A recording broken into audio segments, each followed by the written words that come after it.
Okay, it's 12:45. We are going to start today's meeting. This is the Commission Chicago Landmarks. Today's date, Thursday, February 4th, 2021. I'd like to call the meeting to order with a roll call of commission members. As I call your name, if you could indicate that you can hear and see me, that'd be great. Commissioner Osmond.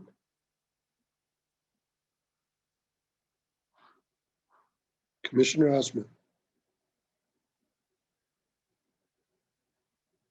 I can see and hear you. Thank you. Commissioner Hughes. Present, I can see and hear you. Thank you. Sorry, Commissioner Burns. See and hear you. Hello. Commissioner Tolliver doesn't seem like he's here. Commissioner Jekovich is on his way. Commissioner Aguirre. Here, I can see you and hear you. Fantastic. Deanna, do we have a quorum, or do we have to wait for Commissioner Jekovich, who said he was going to be here?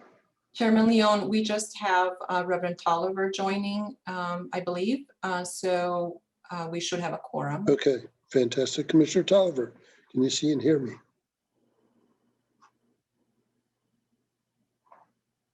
Checking your audio. Commissioner Tolliver. Yes, good morning. Okay, fantastic. You can see and hear me. I am Commissioner Wong. We do have a quorum. So before we proceed with the introductory statements, I'd like to announce some changes with the commission structure. As you may know, this is my first meeting as chair of the commission. In assuming this role, two other roles have become vacant, that of vice chairman and that of chair of the Permit Review Committee. Gabrielle Jekovich was appointed by Mayor Lightfoot as the vice chair of the commission, and Paula Aguirre has accepted my request to serve as the chair of the Permit Review Committee. I want to thank them for stepping up and welcome them to their new roles. Thank you very much. I also want to remind everybody that this month, February, is Black History Month. There's also a big celebration within the Asian community of Lunar New Year. This year's the Year of the Ox. And for everybody on this call, don't forget about February 14th and give hugs and kisses and flowers and everything on Valentine's Day. That'd be great. So let me proceed. Last year, Governor Pritzker signed Public Act 101-0640, making certain amendments to the Open Meetings Act so that we, along with other boards and commissions, can continue to host virtual meetings during this COVID-19 public health emergency, provided that certain conditions are met. One of those conditions is that I, as head of the Commission on Chicago Landmarks, determine that an in-person meeting of the Commission on Chicago Landmarks and its Permit Review Committee are not practical nor prudent. I want to make sure that our virtual meets all the conditions of the Open Meetings Act as amended. Therefore, I'm making a determination pursuant to Section 7E2 of the Open Meetings Act that an in-person meeting of the Commission on this Commission on Chicago Landmarks and its Permit Review Committee is not practical or prudent. Similarly, I am also making a determination pursuant to Section 7E5 that because of the disaster as declared by the governor, it is unfeasible for at least one member of the Commission on Chicago Landmarks or its chief administrative officer or its chief legal officer to be physically present at the meeting place for either meetings. Pursuant to a resolution adopted by the Commission on Chicago Landmarks on June 4th, 2020, regarding the chairman's emergency rulemaking powers, I issued emergency rules governing the conduct of remote public commission meetings and provisions for remote public participation, effective January 19th, 2021. These rules were posted on the Commission's website. In line with these emergency rules, today's regular Commission meeting is a virtual meeting being simulcast to the general public via live streaming. Commission meetings have been held virtually since May of last year. Meetings are structured to minimize the chances for technical difficulties. Members of the general public have been encouraged to submit written statements in advance of the meetings, and these have been posted on the Commission's website and are available for public view during the virtual meeting at www.chicago.gov/CCL. Members of the public desiring to speak at today's meetings were required to register before the meeting, and verbal statements by the public for all agenda items will take place at the beginning of the meeting. Applicants and their representatives, as well as aldermen, were asked to contact staff if they desire to speak, and they will be able to do so after the staff presentation on a specific project. 8 members of the general public signed up to speak as of the deadline of 12:45 p.m. on Tuesday, February 2nd, and were provided instructions regarding how to do so. I'd like to call upon them now. 2 people signed up to speak on agenda item 2, the preliminary landmark designation of the Pentecostal Church of Holiness. Please limit your comments to 3 minutes. Begin by stating your name and the association you represent, if any, for the record. And we can start with Lisa DiChiara. Good afternoon, Commissioners. This is Lisa DiChiara, Director of Advocacy of Landmarks Illinois. We are really pleased to be here today supporting the preliminary landmark designation of Pentecostal Church of Holiness. We have been very excited to work with Pastor Sean Johnson, who I'm sure is with you today, and to support his and his congregation's efforts to proceed with ongoing plans to rehabilitate the building and continue important community work in the neighborhood. And Landmarks Illinois recently awarded the congregation a Preservation Heritage Grant to help toward their priority repairs. We also recently arranged for a pro bono condition assessment of the building, thanks to the work of Wisjani Elsner, and are now working with Pastor Johnson on getting cost estimating done for some of those priority repairs that were identified by Wisjani Elsner in their condition assessment. I'm not going to go into the importance of the building historically or architecturally, because I know your staff will do that in their presentation, but it really is a wonderful building, one that makes me smile when I look at it, because it really is clearly an anchor for its intersection, for its neighborhood, and the people who are so committed to this place that has heritage back from being a Catholic congregation to the congregation that it is today. It has had a very strong presence in the community for a very long time. So again, we wholeheartedly support this and congratulate Pastor Johnson and his congregation for all the good work that they're doing. Thank you. Thank you, Ms. DiChiara. And before we go on to the next speaker, I want to note for the record that Commissioner Cox has joined us. And I think that is it. The next speaker is Ward Miller. Mr. Miller? Yes, can you hear me, Mr. Chairman? Yes, we can. Thank you. Good afternoon, Chairman Wong and Commissioners, and welcome, Chairman Wong, to your new position. That's wonderful. I'm Ward Miller. I'm Executive Director of Preservation Chicago, and we strongly support the consideration of the Pentecostal Church of Holiness, formerly Our Lady of Lourdes Roman Catholic Church at 4208 West 15th Street in Chicago's North Lawndale community. This is a beautiful orange rated structure. It's noted in the CHRS as orange rated. It's also a cornerstone of the community, designed by Louis Gunzel in the Romanesque style. The original parish, the Catholic church that was here, Our Lady of Lourdes, dated from 1892 and closed in 2005, when the former church subsequently transferred ownership to the Pentecostal Church of Holiness. And we are grateful for this. The architect, Louis Gunzel, once was employed in the offices of Adler and Sullivan and had a brief partnership with William Drummond And he has another beautiful church that they worked on at 7257 South St. Lawrence Avenue, known as the Park Manor Christian Church, and a wonderful little building on Chicago Avenue at 936 West Chicago Avenue, known as the Empire Ice and Cooling Service Building. Louis Gunzel is also credited with the design of the former Hotel Maryland downtown located at 40 East Delaware. It was constructed as the Idle House and the LaSalle Courts Apartments, both of which still stand at 1100 North LaSalle. And of course, the legendary Red Star Inn at Clark and Germania, which was demolished for the expansion of Sandburg Village.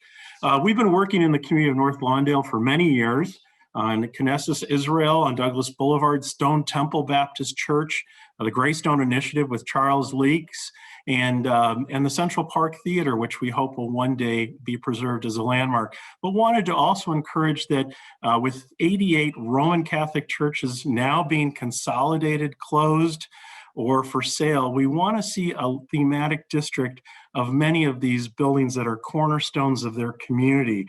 And perhaps maybe one day we can repeal the religious buildings ordinance, which mandates permission from the owner to landmark, as these are really magnificent structures with more than 25 of them on the market or closed right now by the Archdiocese of Chicago. So we need to do something, and a thematic district would really be a wonderful way to at least protect the exteriors of these great landmark buildings in our city. Thank you so much.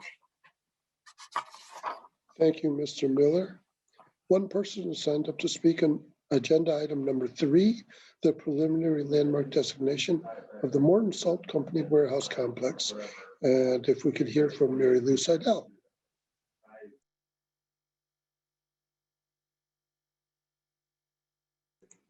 Mary Lou?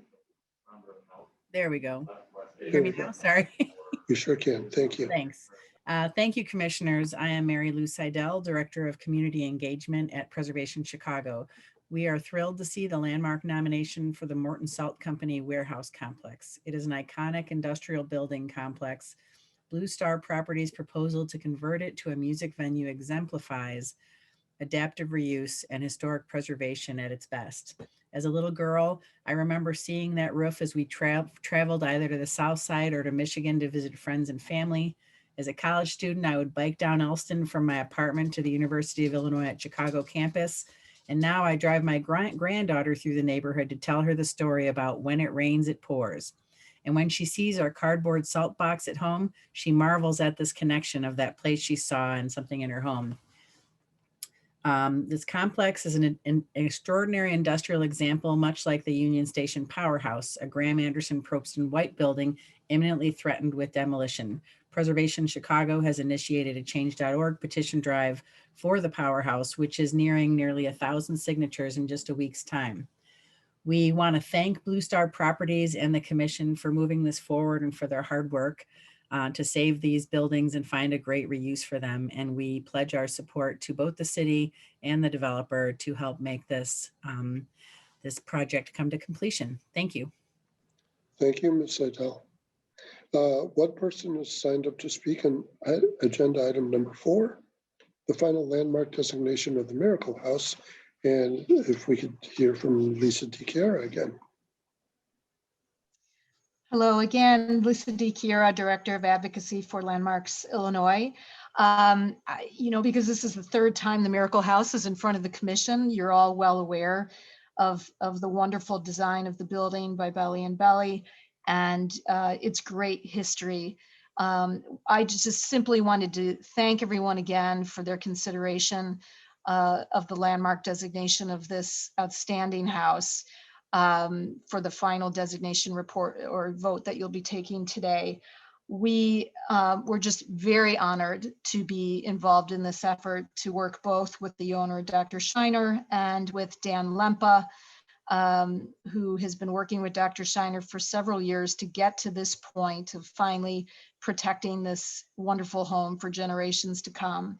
And I just want to make the point that Landmarks Illinois posted information about the house on our Facebook page a couple days ago, and one person remarked that they thought the house already was a landmark. And it just goes to show that in the hearts and minds of many people in the Galewood community, that this is a landmark and has been for a very long time. And so this, of course, just puts the official stamp on it.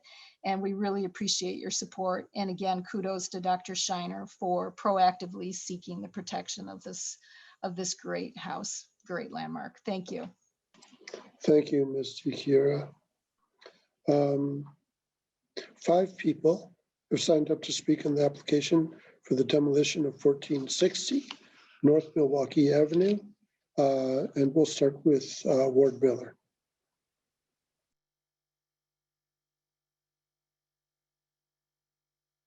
Ward? There we go. Can you hear me, Mr. Thank you. Chairman? Yep, sure can. Yes, again, Ward Miller with Preservation Chicago.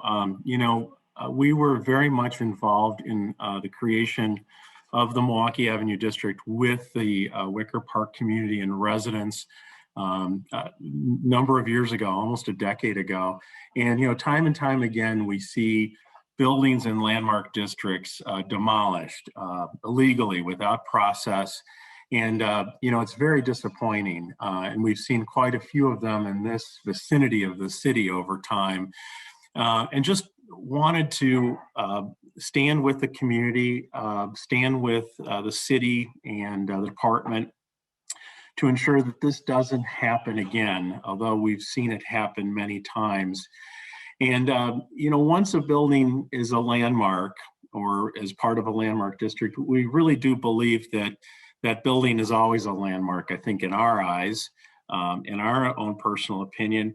And we just want to encourage stricter penalties and guidelines when this happens again, so that, we could encourage a replacement of the building, perhaps in a similar volume and shape, or if a special facade is being lost, that facade be recreated and replaced. And I know that sometimes that gets to be a little controversial, but we see this time and time again, and they are great losses, and they're sort of a missing tooth in our landmark districts. So we just want to encourage the city to consider stricter standards and policies, and also encourage a replacement of these buildings when they are lost. When I was growing up, I remember a house on Astor Street that was damaged by a terrible fire. And the Landmarks Commission back then insisted that they rebuild the building in its entirety. It was missing a wing, rather than demolish it and replace it with something else. And that has always stuck firmly with me. And I thought that was really a best example of a reconstruction using what was left. And I hope we can also see the same at Pilgrim Baptist Church when that is also considered for a reconstruction as well. I just wanted to let you know that we very much back the community in this idea, and further penalties for destruction of landmark buildings, both landmarks and within landmark districts. Thank you so much. Thank you, Mr. Miller. The next person who signed up to speak is Kyle Sneed. Mr. Sneed.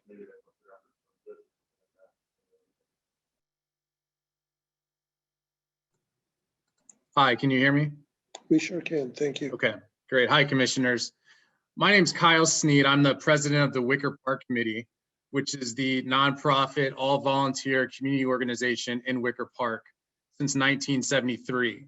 We address resident community issues, which would include zoning and development matters in our landmark districts. So I'm here on behalf of the committee regarding the demolition at 1460 North Milwaukee.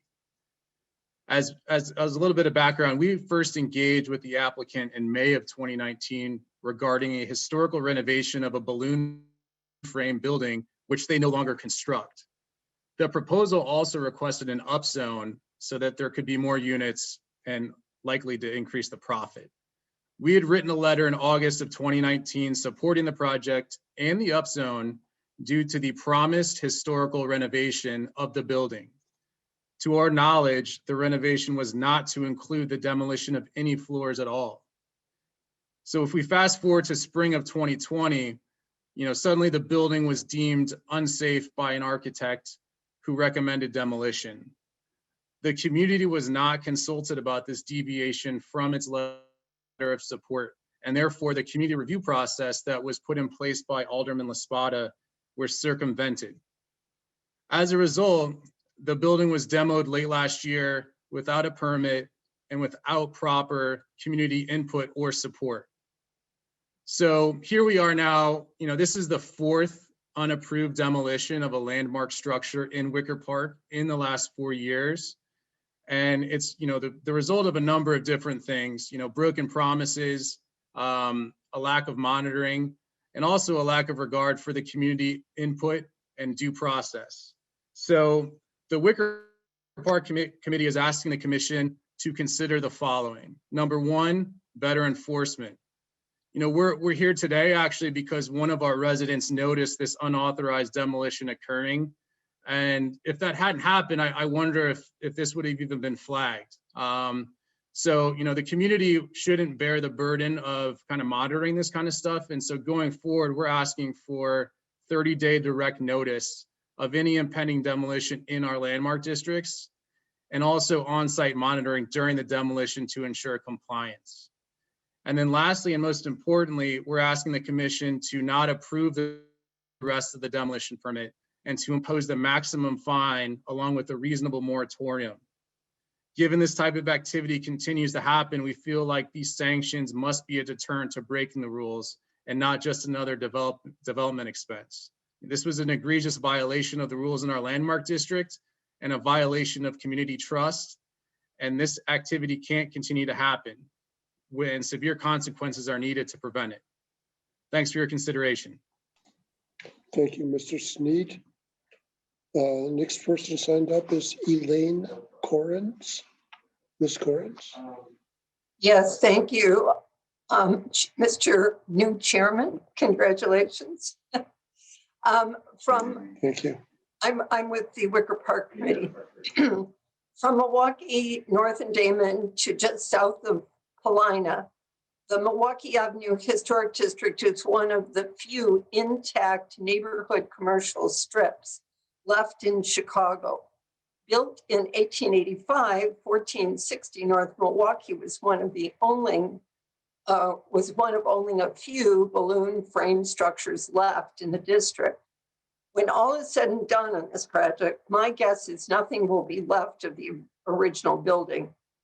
As a Wicker Park resident in the Landmark District for more than 44 years, a longtime member of the Wicker Park Committee and its P&D group, and the local historian, I urge the commission to impose substantial sanctions on the company or persons affiliated with this project, as Kyle just mentioned. When P&D recommended approval of this project, it was with the belief that their renovations would protect the integrity of the original structure. However, based on written material and interactions with our committee, many committee members believe that there was interest in demolition from the project's beginning. Those of us who fought for landmark status, excuse me,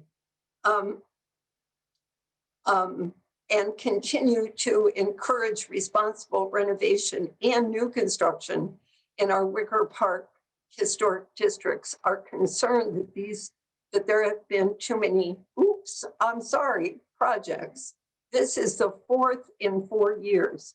A precedent is being set that says, I just have to sound sincere about my regrets for accidental demolition, and I can do whatever I want. We believe the new precedent needs to be established that says these are the standards, the rules, and when you don't honor or follow them, there will be consequences.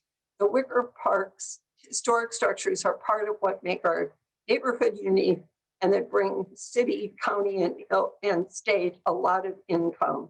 We are here to be your partner in keeping these districts vital parts of the city's fabric and income stream.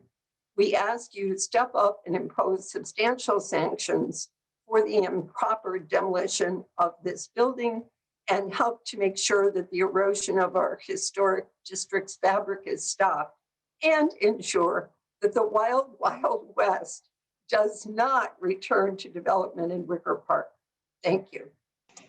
Thank you, Ms. Correns. Edward Varndell, you've signed up to speak. Can you hear me? We sure can, thank you. Thank you. Commissioners, the illegal demolition of the rare 1885 balloon frame commercial structure caused irretrievable loss of historic fabric in our Milwaukee Avenue Landmark District. It can't be replaced by a Disneyland replication. It's never the same, and soon our culture becomes an inch thick and the length of Milwaukee Avenue long. This is, as both Kyle and Elaine pointed out, this has become tragically commonplace in both of our districts. And I believe that the fines that have been imposed become merely the cost of doing business. It becomes easier to ask for forgiveness than to ask for permission and follow due process.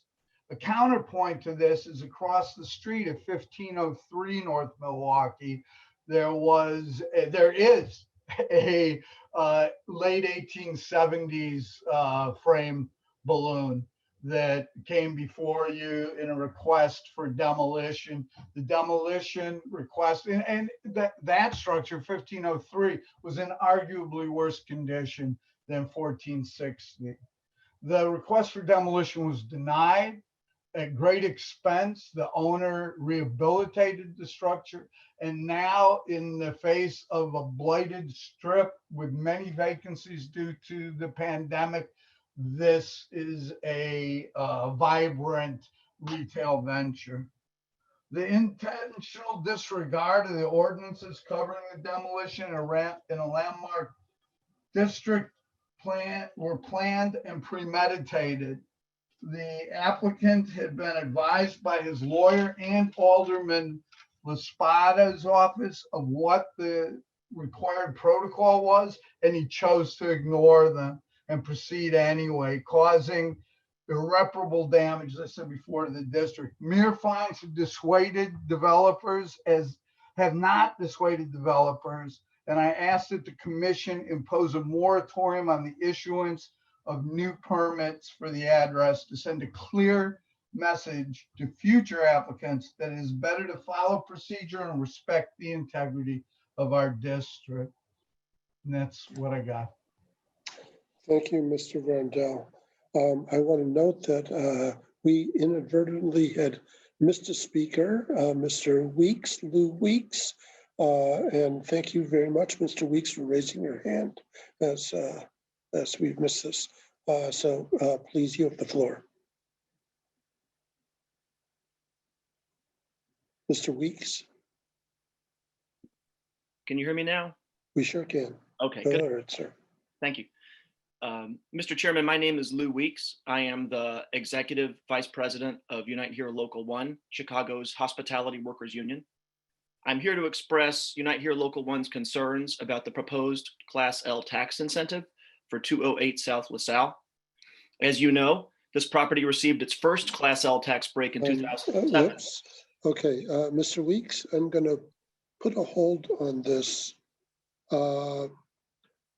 because this is I still have one more speaker on item number 4. So let me get through this last speaker, and then I'm going to give you the floor again for the Class L. Thank you, Mr. Chair. Okay, thank you. I'm so sorry. The last person we have signed up for item number 4 is Edward Tominga. Mr. Tominga.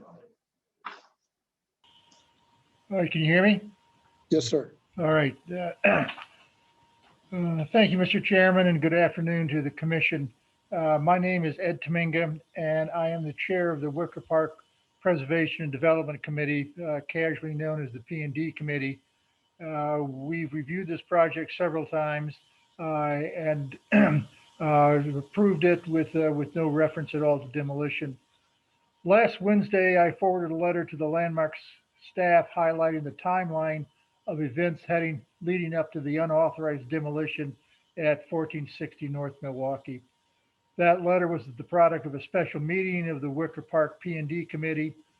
The letter concluded with a recommendation for maximum penalties and an extensive construction moratorium as provided for by ordinance.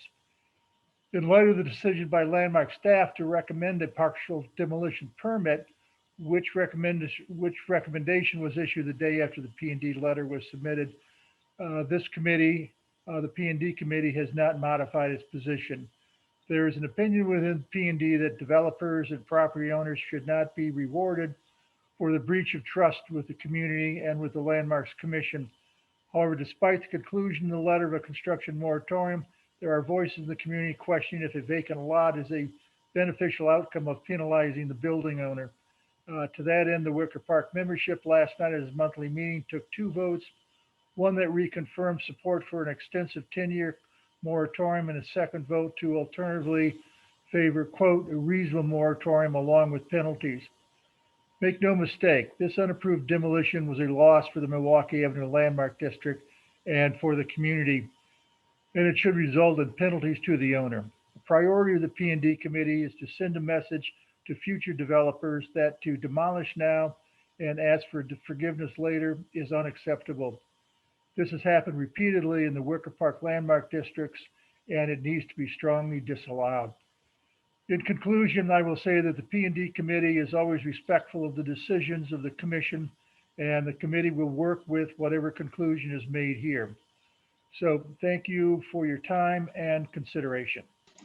Thank you, Mr. Tominga. Okay, we will go on to this next speaker on item number 5, the Class L property tax incentive for the Continental and Commercial National Bank building. And Mr. Weeks, you have the floor now. Thank you, Mr. Chair. Good afternoon again. My name is Lou Weeks. I am the Executive Vice President of Unite Here Local 1, Chicago's Hospitality Workers Union. I'm here to express Unite Here Local 1's concerns about the proposed Class L tax incentive for 208 South LaSalle. As you know, this property received its first Class L tax break in 2007, which applied to the whole of the building, including the upper floors. The developer may argue today that a second Class L is merited because the first Class L didn't really apply to the upper floors. But according to the Journal of the Chicago City Council from December 12, 2007, the project budget for the first Class L for 208 South LaSalle included a line item for $7 million for, quote, office/retail interior, unquote, work that was noted as a, quote, Class L eligible cost, unquote. If the first Class L in part was for work on the office interior located on the upper floors, why exactly is this a second Class L merited for those same upper floors? It begs the question, will this developer be allowed to seek a third Class L for the property someday, perhaps when he desires to convert to some other use? Compounding our concerns with a second Class L is the fact that the developer has not yet provided sufficient evidence that this project will provide the economic benefits to the community that merit such a tax break. While the application states the number of jobs that will be created, we are unaware of any information about the quality of these jobs, including the expected wages and benefits. There is an enormous difference between a low-quality job and a high-quality job. We believe that a project seeking a tax break, particularly at a time when Chicago residents are seeing their own property taxes increase, should have a clear and detailed plan about how they will ensure that the jobs created by the project will positively impact the community and the city as a whole. Unless there is information regarding specific community benefits and the quality of the jobs that will be created, we question whether it is appropriate for this project to receive a second Class L tax break. Thank you. Thank you, Mr. Weeks. I also wanted to go back to item number 4, that to the commission, that you have received a letter from Alderman LaSpada in regard to the Milwaukee property. So if we could move on, the first thing I do need is the approval of the minutes of the regular meeting of January 7th, 2021. If I'd like to ask for a motion to. So moved. That was Commissioner Hughes in a second. Seconded. I'm sorry, Second, this is Commissioner Burns. Commissioner Burns, thank you. Second, all in favor? Aye. Anybody opposed? The motion carries unanimously. I also want to note for the record that Commissioner Jekovich has now joined us. Vice Chair Jekovich. Thank you, Chairman. The next item on the agenda is a preliminary landmark recommendation for the Pentecostal Church of Holiness, formerly Our Lady of Lourdes, at 4208 West 15th Street in the 24th Ward. This is Alderman Michael Scott's ward. And Dan Kleiber, if you could let us know what's going on with this. Hi, good afternoon. Can you hear me okay? We sure can. Thank you. Great. Thank you, Chairman Wong. The Pentecostal Church of Holiness, formerly Our Lady of Lourdes, is a significant neighborhood church that continues to serve the North Lawndale community area. It was completed in 1932 by a Czech parish and became part of the neighborhood's African American Catholic community during the 1950s. In 2019, Pastor Sean Johnson of the Pentecostal Church of Holiness made a suggestion to the Commission on Chicago Landmarks Program Committee that it be designated a Chicago landmark. The Pentecostal Church of Holiness is located in the North Lawndale community area on Chicago's west side. The church anchors the northwest corner of the intersection of Keeler Avenue and 15th Street. At the north end of the church, there is a rectory built in 1954. It is not part of this designation. Also not included in the designation, a school building that is located across the street on the east side of Keeler Avenue remains today and was originally part of the church complex, but is not owned by the Pentecostal Church of Holiness. The Pentecostal Church of Holiness meets 3 criteria for designation, including Criterion 1, for its significance to the city of Chicago as a neighborhood church that has served as an important part of cultural life in Chicago's Czech and later African American communities. The Pentecostal Church of Holiness reflects the history and development of the North Lawndale community during the 19th and 20th centuries. During the 1880s, real estate dealer William A. Marigold bought land in an area west of a subdivision called Lawndale. He sold lots to incoming residents, many of whom were of Czech nationality and were moving west out of the older Pilsen neighborhood. In 1889, North Lawndale's growing population prompted the acquisition of 3 large lots from Marigold on the northeast corner of Keeler Avenue and 15th Street for a Czech Catholic church. A new Catholic parish named Our Lady of Lourdes Parish was founded in 1892, and a small wood church was built. A school was built beside the church. The framed church has been demolished, but the school remains, although, as I just stated, it is not part of this designation. North Lawndale's Catholic Czech population continued to grow through the 1920s, at which point Our Lady of Lourdes Parish decided to build a new and larger church. The new church, the subject of this designation, was built on the northwest corner of Keeler and 15th, across from the parish's old frame church and school. It was completed in 1932. The designation also meets Criterion 3 for the contributions of Bishop Michael Dempsey to both Our Lady of Lourdes Parish and to the needs of North Lawndale residents during the 1960s and 1970s. During the 1950s, North Lawndale shifted demographically as African Americans entered the neighborhood and existing predominantly European residents left. Church parishioners moved away to the suburbs and membership declined from 900 in 1950 to 125 by 1956. The church welcomed the neighborhood's new African American Catholic residents. However, the loss of the area's Czech and Jewish residents contributed to the loss of jobs and the closure of longtime area factories.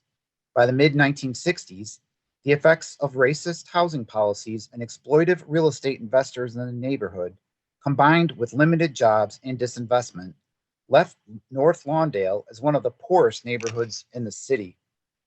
Bishop Michael Dempsey became the pastor of Our Lady of Lourdes in 1965. Faced with growing unemployment in the community, Bishop Dempsey began implementing a series of employment and development programs within the parish. One of the most important was a community employment agency that was initially called Lawndale for Better Jobs. This organization helped place area residents without jobs in open positions by working with area employers and recruiting the unemployed. Within 1 year, over 300 people were given new employment opportunities. The program grew to become a citywide program that helped find employment for over 93,000 jobless workers by 1973. The program's immediate success made it an important stop on Vice President Hubert Humphrey's tour of employment programs and poverty. His visit gave the program national recognition. The designation meets criterion 4 as a finely crafted example of neighborhood-scaled ecclesiastical architecture executed in the Romanesque Revival style with influences of the Art Deco. The Pentecostal Church of Holiness exemplifies the Romanesque Revival style, which is important in Chicago's history. The building is clad in fine, multicolored face brick with cast stone trim that imitates limestone. The Romanesque Revival is revealed by the building's overall asymmetrical square form and its refined ornament that includes rounded arch windows, short and wide columns, and small classical style foliate details. However, the simplicity of the ornament and the use of innovative materials such as cast stone suggests an influence of the Art Deco style of architecture, which was popular at the time. The Art Deco is especially pronounced in the simplified geometric design of the building's rose window and the round windows along the east and west elevations. The windows feature plain cast stone frames with geometric stained glass in amber and clear glass. In addition to the landmark criteria just discussed, the Pentecostal Church of Holiness also meets the separate integrity criterion. The Pentecostal Church of Holiness retains very good physical integrity on its exterior, displayed through its historic location, overall design, historic materials, details, and ornament. It retains its historic street elevations along 15th Street and Keeler Avenue and reveals an impressive array of intact traditional building materials, including brickwork, cast stone, pressed metal, and stained glass. Changes to the building are relatively minor and do not impact the historic or architectural significance. Some alterations include the loss of a cast stone cross at the apex of the south elevation gable and the addition of a non-historic metal and fabric canopy on the south elevation. At the north end of the building is a two-story rectory addition that was completed in 1954 and is not part of the contributing or significant features of the building. Despite these changes, the Pentecostal Church of Holiness retains its ability to express its historic community, architectural, and aesthetic value. The church building is located in the 24th Ward, and Alderman Michael Scott has expressed his support for the proposed designation. In addition, Pastor Sean Johnson of the Pentecostal Church of Holiness, the current owner of the church building, is in support of the designation and is here today. Moreover, DPD staff have received support letters from at least 56 community area residents and/or parishioners of Pentecostal Church of Holiness, as well as U.S. Senator Richard Durbin and U.S. Representative Danny Davis. Historic Preservation Division staff recommends that the significant historical and architectural features of the building be preliminarily identified as all exterior elevations, including roof lines of the building. You have a preliminary landmark recommendation to that effect. Thank you. Thank you, Dan. Does the commission have any questions of Dan or any of the staff this time? If not, we'd like to hear from Pastor Johnson. Good afternoon. Good afternoon. Thanks so much for joining us. No, thank you all. Thank you all. We appreciate the opportunity to present before you. Before we begin, I'd like to offer my appreciation to the vision of preserving and investing in historical spaces, to our mayor, Commissioner Cox, Chairman Wong, and the entire Commission of Chicago Landmarks. With the support of Senator Durbin and Congressman Danny Davis, our Alderman Michael Scott, and the North Lawndale community at large, we request that landmark status be preliminarily granted to Pentecostal Church of Holiness.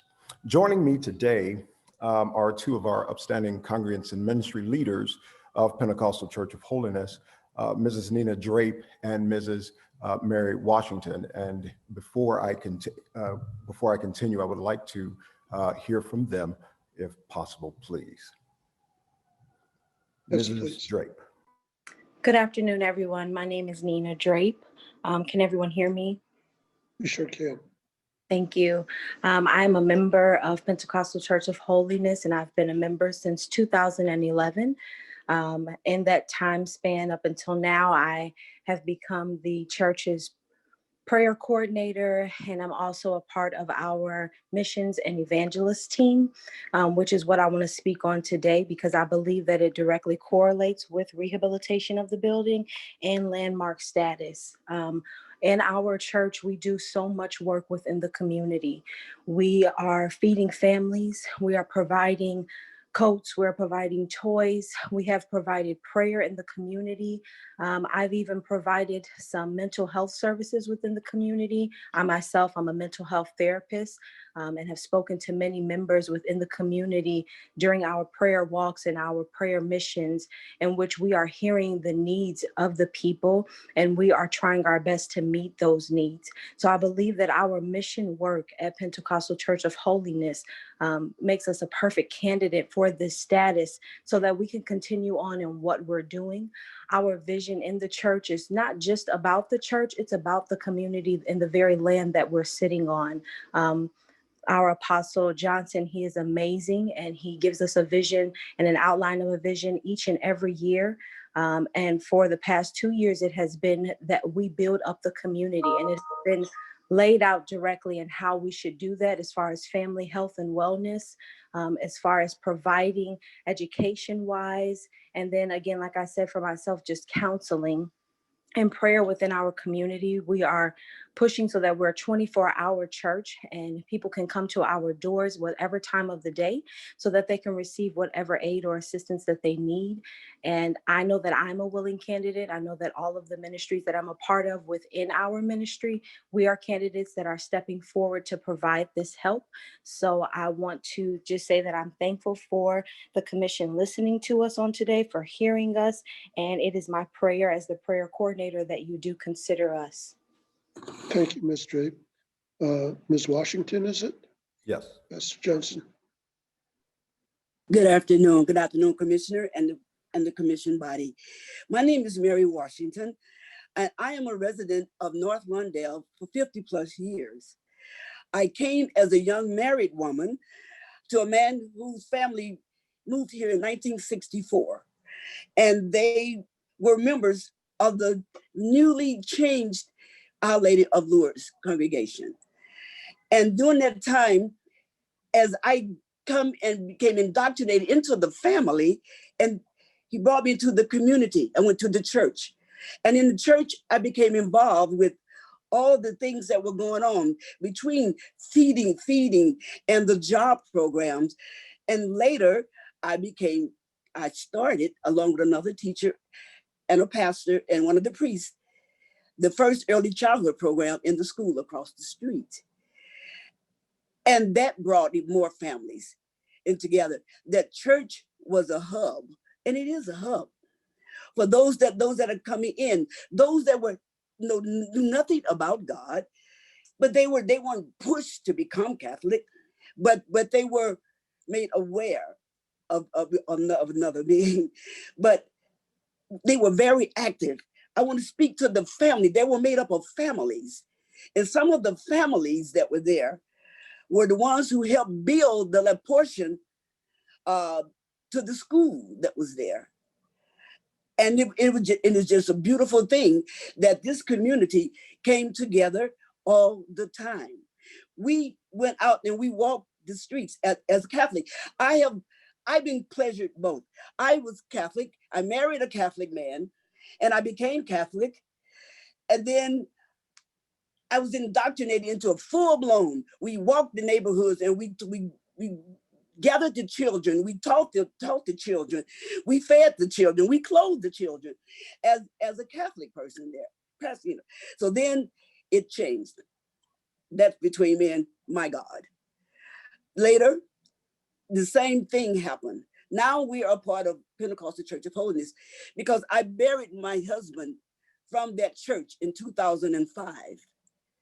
My family, we had our two daughters, we raised our two daughters there, and they were christened, baptized, you know. Then our grandchildren, my grandchildren were christened at this church.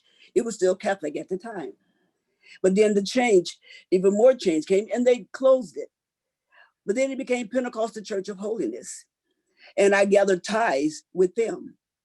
And the thing is, nothing changed. This church still walked the neighborhoods, fed the people, did everything that I was accustomed to doing with the other ones, with the other church. And this 50+ years I have spent here in this commonly referred to as K-Town, because of all the streets named in K's, has been a great thing. It speaks to the family, it speaks to the community, it speaks to longevity. They've been here and they supplied the Catholic Church. And now we're the Pentecostal Church of Holiness. And we've all been touched by when it was Catholic. So, but now we want to continue on. The names may have changed, but the feelings, the things that we need to do, the things we want to do, as Ms. Drape so eloquently laid out for us, we are given a plan, and we are. And so I just want to remind you, we have already marked, forgive my little pun, but marked the land already. We are part of our ministry group, our outreach ministry, as part of a city, we're part of a share the meal plan for the city of Chicago, where we go, we buy the food, prepare the food, and go and we feed people at one of the residents, one of them known as Boulevard. And the thing is, I'm so sorry. I'm going to ask you to finish up, Ms. Washington. Oh, thank you so much. Anyway, the person, we went there, the person asked, where do you come from? And we said, we're the Pentecostal Church of Holiness. He said, where? And I said, we're on 14th. He said, Our Lady of Lourdes, the old church.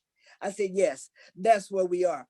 So the land has already been marked. We just ask that you now give us the status of landmark because it's already marked. Thank you so much for your indulgence. Thank you, Ms. Washington. Pastor Johnson, if you want to finish this up. Absolutely. Just give me a couple minutes. According to a 2012 USCatholic.org article entitled "The Fight Over Fighting Poverty," Auxiliary Bishop Michael Dempsey, the former pastor of Our Lady of Lourdes, had gone door to door in his poverty-stricken parish and asked the people how the church could best serve them. Many indicated that more than charity, they needed skills and encouragement to support and address societal injustices that they faced on a daily basis. When he became an auxiliary bishop in 1968, Dempsey brought his experience and his vision with him to the National Conference of Catholic Bishops. His quote is in the Defender, and it is my sentiments today. I want to dispel the myths about the poor. I want to root out poverty. I want justice for all men and women, not just charity. I have a hunger and thirst for justice, and the Lord promised that it will be satisfied.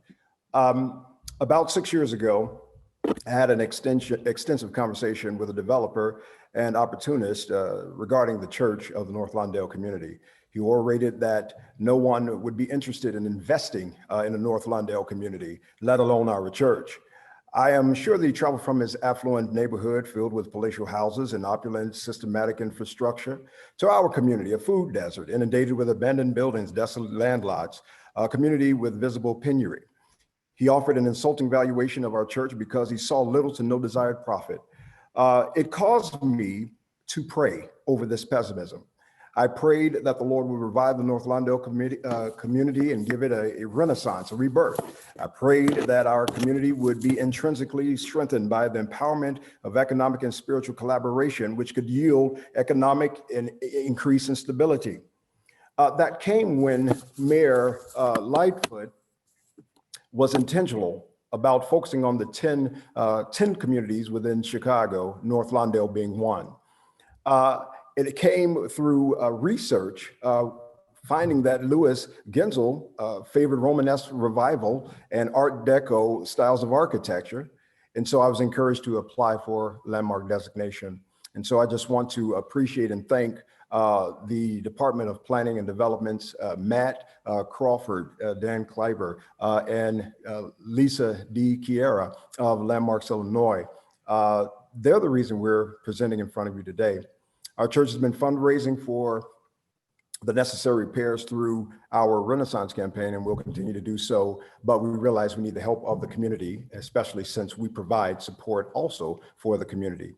We believe that North Lawndale can and will dispel the myths of the poor, because North Lawndale is not a wasteland, it's a promised land. And we believe that this landmark would actually bring something beautiful to our community. And so I thank you for this opportunity to all of the commissioners. And I have also emailed Daniel Kleiber, who can submit this if possible into your hands so you can read exactly what I read and even more. Thank you so much for the opportunity. Thank you, Mr. Johnson. Does the commission have any questions for Pastor Johnson? Seeing none, the next person I'd like to ask to speak on this item. Mr. Chairman? Yes, I don't sir. Commissioner Burns, go ahead. I'm sorry. Thank you. I don't have a question, just a comment. Pastor Johnson, I'm so impressed with the work that you are doing.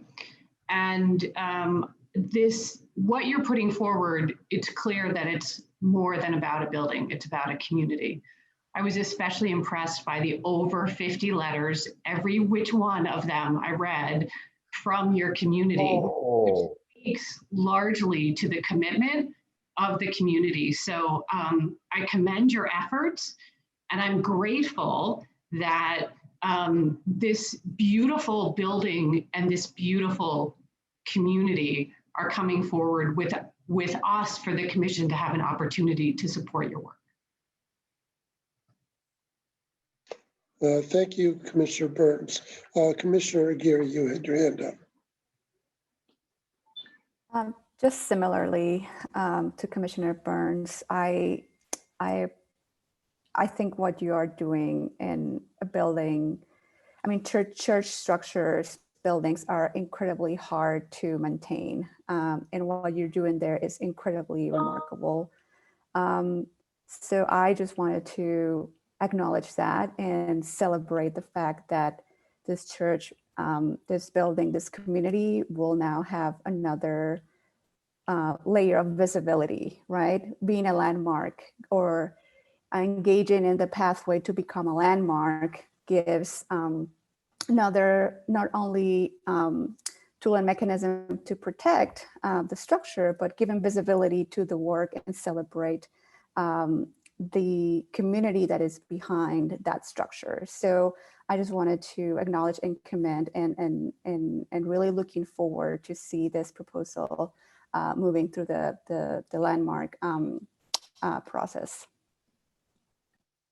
Thank you, Commissioner Aguirre. Commissioner Hughes, you had your hand up as well. Yes, thank you, Chairman.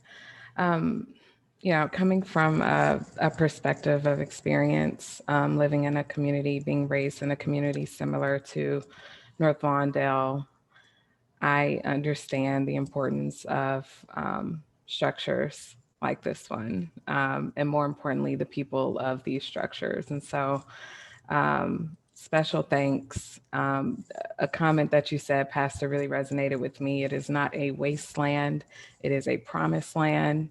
And I believe in that to the utmost for all of the South and West Side communities that have been predominantly historically Black and minority communities that are currently fighting gentrification. So I 100% support this designation of this beautiful structure and look forward to seeing the improvements, and hopefully you guys do come forward in the future for the Class L incentive so that we can even further support you guys in the work that you're doing. Thank you, Commissioner Hughes. There are no other questions or comments. Oh, Commissioner Cox, please. Thank you. Thank you, Chairman. I just wanted to once again applaud the testimony that Pastor Johnson gave eloquently, but also Mrs. Drape and Mrs. Washington, because it reminds us how important it is that institutions like yours stay rooted in the community and stay in place. Long enough for help to come and build from the foundation that you've set. But I was also reminded by Mrs. Washington's comments that we are really just temporary stewards of this. We're just passing through, and preservationists like yourself are doing your part to make sure that church stands, not only for your congregation, but for future congregations. So I just applaud the work. You, in my book, are the face of historic preservation, and I just enjoy seeing it. And I'm keeping a list, because I have to constantly prove to people that people on the South Side, people on the West Side love their buildings as well. And it gives them a place, a sense of rootedness, and a place to congregate. So just thank you. You are a role model for many, many others. We appreciate your leadership. Thank you, Commissioner Cox. If we could hear from somebody from, is somebody available from Alderman Scott's office?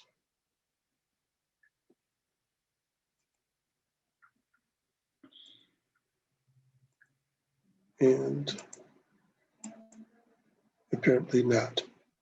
But thank you very much for everybody's comments. And having no further comments, I'd like to request a motion to adopt the preliminary landmark recommendation to City Council for the Pentecostal Church of Holiness, the formerly Our Lady of Lourdes Church. Is there a motion? So move. And that is Commissioner Aguirre. Thank you. And a second? Seconded by Commissioner. Thank you. And I'll do the roll call. Commissioner Jekovich? Yes. Commissioner Hughes? Yes. Commissioner Tolliver? Yes. Commissioner Cox? Yes. And I also am in favor. Commissioner Tolliver, did I get you? Yes, you got me. Okay. You didn't I'm get new at me, this. Chairman. Commissioner Burns. Thank you. A wholehearted yes. Oh, wonderful. And I think I've gotten everybody now. I'm new at this. I'm trying. The motion carries unanimously. Congratulations, Pastor Johnson. This is a wonderful, wonderful start, and we will continue to move forward. Commissioner Cox. Chairman Wong. Yeah, go ahead. Just one thought while we have the pastor here. I think it would be worth Deanna Cavallo to talk just a moment about the Adopt a Landmark program, which is a financial resource that will be made available to applicants such as Bishop Johnson. So I am curious at what point the church might be able to apply for the Adopt a Landmark program. So if Deanna could give us a little bit of a description of that program and at what point would this applicant be able to apply for such a program? Hello, Commissioners. So the Adopt a Landmark program is available to properties that are already designated as Chicago landmarks. So after this property is designated by the City Council, they would qualify for the grant, to apply for the grant. So, you know, as a property that has you know, significant work possibly to the exterior, the grant is to be applied to repairs, restoration of the exteriors, and also interiors that are open to public. So they would qualify for those types of work. And the application is typically via application round, and we anticipate later this year we will be publishing an application round for the next Adopt a Landmark Fund, you know, for 2021. Great, and I hope as we constantly try to promote the use of this program, that Pastor Bishop, you will look into it, because we've had a number of churches receive these grants, and it is making a real tangible difference in the continued preservation of those edifices. So thank you, Dana, for sharing that. Thank you, Commissioner Cox and Deanna. The next item on the agenda is a preliminary landmark recommendation for the Morton Salt Company Warehouse Complex. This is the property located at 1305 to 1357 North Elston Avenue and 1213 to 1251 West Blackhawk Street in the 27th Ward, Alderman Burnett's ward. And I'd like to call on Kendall Hahn for the presentation. Thank you, Chairman Wong and Commissioners. Good afternoon. The Morton Salt Company Warehouse Complex is one of the most iconic industrial sites along the North Branch of the Chicago River. The purpose-built facility was designed to house the local storage, packaging, and distribution operations of the Morton Salt Company. The complex supported the company's Midwest market for 85 years. The Morton Salt Complex is located in the Westtown community area. It sits at the southeast corner of Elston Avenue and Blackhawk Street and backs directly onto the North Branch of the Chicago River. This aerial view is looking south towards the site. The complex consists of three main buildings: the West Shed Building outlined here in green, the packaging buildings shown in blue, and the freestanding garage building in yellow. A second shed building, the East Shed Building, now demolished, was adjacent to the West Shed Building. Two steel trusses of that structure remain, which indicate the location and dimensions of the former structure and are outlined in red. Also remaining and outlined in orange are the steel structural supports of an enclosed conveyor system, which was used to move salt from barges on the river to the two sheds. Based on evaluation of the property, Historic Preservation Division staff believe that the complex meets criteria for Chicago landmark designation, including Criterion 1 for heritage. The Morton Salt Company Warehouse Complex is significant in Chicago's history for its association with the Morton Salt Company, a company known by name in the average American household. The company was founded in Chicago in 1848 and incorporated in 1910 by Joy Morton. Morton Salt grew to become the largest salt producer in the United States and operated the Elston Avenue Salt Storage and Distribution Complex from 1931 until 2015. The Morton Salt Company operated a large storage and distribution complex on Lake Michigan at the mouth of the Chicago River until the company was forced to find a new home for its complex in 1929 due to construction of the Outer Drive Bridge. By that time, Morton Salt had grown to become one of the largest suppliers of salt in the United States. Their range of products extended from industrial manufacturing uses to household products. It was the first company to sell table salt packaged in a round cardboard canister with a convenient aluminum spout. The convenience came from the ability to pour salt freely under humid conditions through the addition of an anti-caking agent. In 1914, when teamed with an advertising campaign featuring the company's now iconic Morton Salt Girl and the slogan, "When it rains, it pours," the company set itself apart from its competitors in the salt industry. Morton Salt grew substantially during the 1920s and 1930s. In 1931, the company opened their new main storage and distribution complex on Elston Avenue. Large vessels carrying bulk salt from Morton's Michigan mines were unloaded at the complex's dock. The salt was moved on site through an enclosed conveyor system and stored in 2 large storage sheds at the south end of the complex. By the late 1940s, Morton Salt employed 3,500 employees at 12 production and distribution complexes and 22 offices across the country. During the 1950s, the company expanded internationally with offices in Canada and later the Bahamas. Also by the 1950s, cities nationwide were regularly using rock salt to de-ice roads during winter, and Morton Salt was a major supplier. In Chicago, the Elston Avenue complex served as the primary distribution point for the city of Chicago and the Chicago Park District, supplying around 90,000 tons of rock salt per year by the 1960s. Staff also found that the property meets criterion 4 for exemplification of an architectural type or style.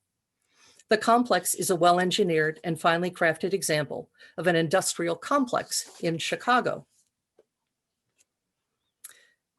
It's an excellent example of a small-scale industrial architecture executed in a modern industrial style with prairie influences. The red face brick clad garage, packaging buildings, and salt storage shed building display characteristic features that became identifiable with a modern and efficient industrial style.